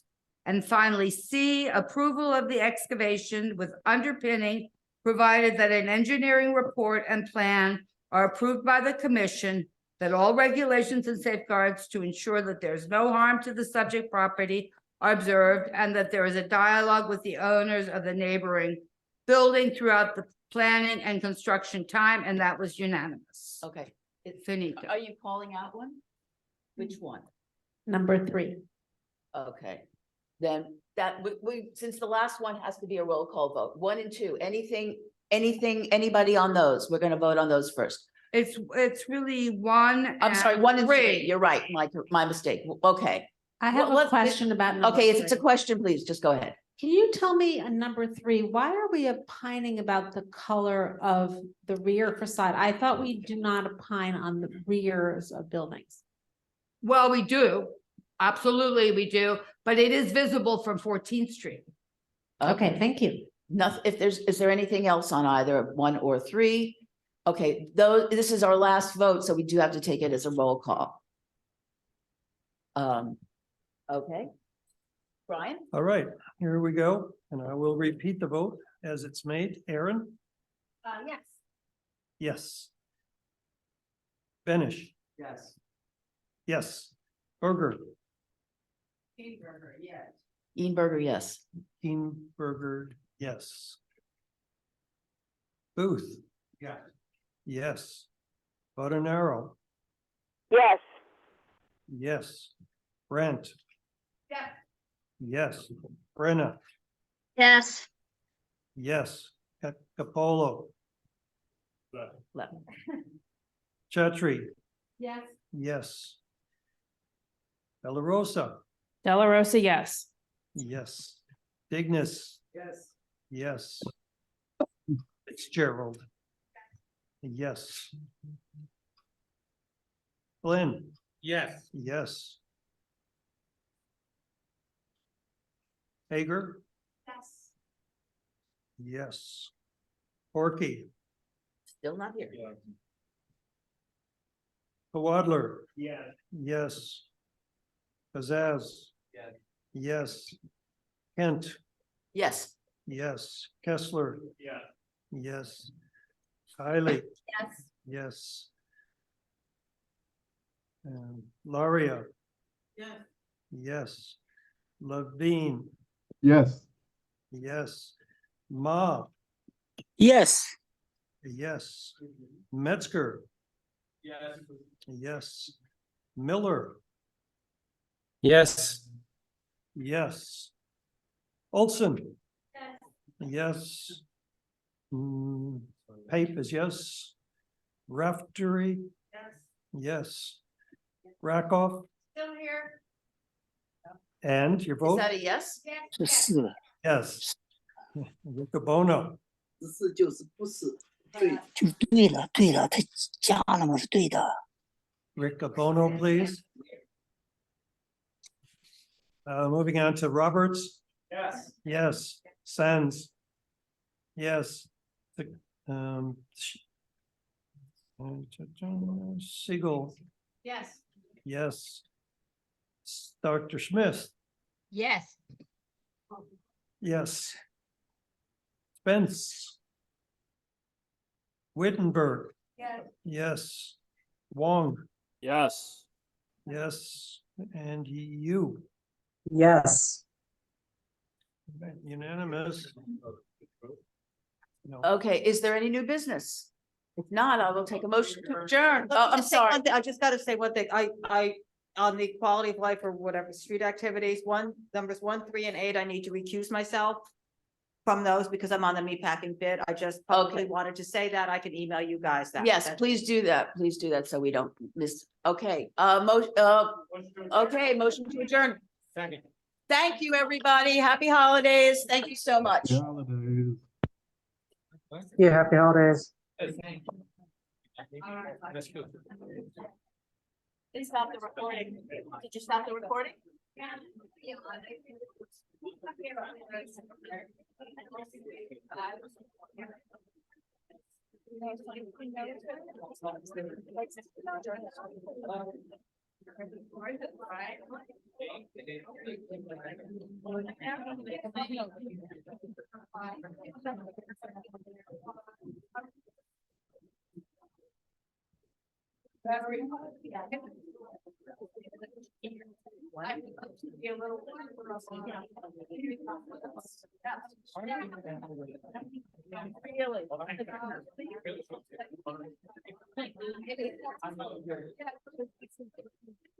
We're gonna. Tonight, well, not here because they want us out. Okay, good night, everyone. That was fun.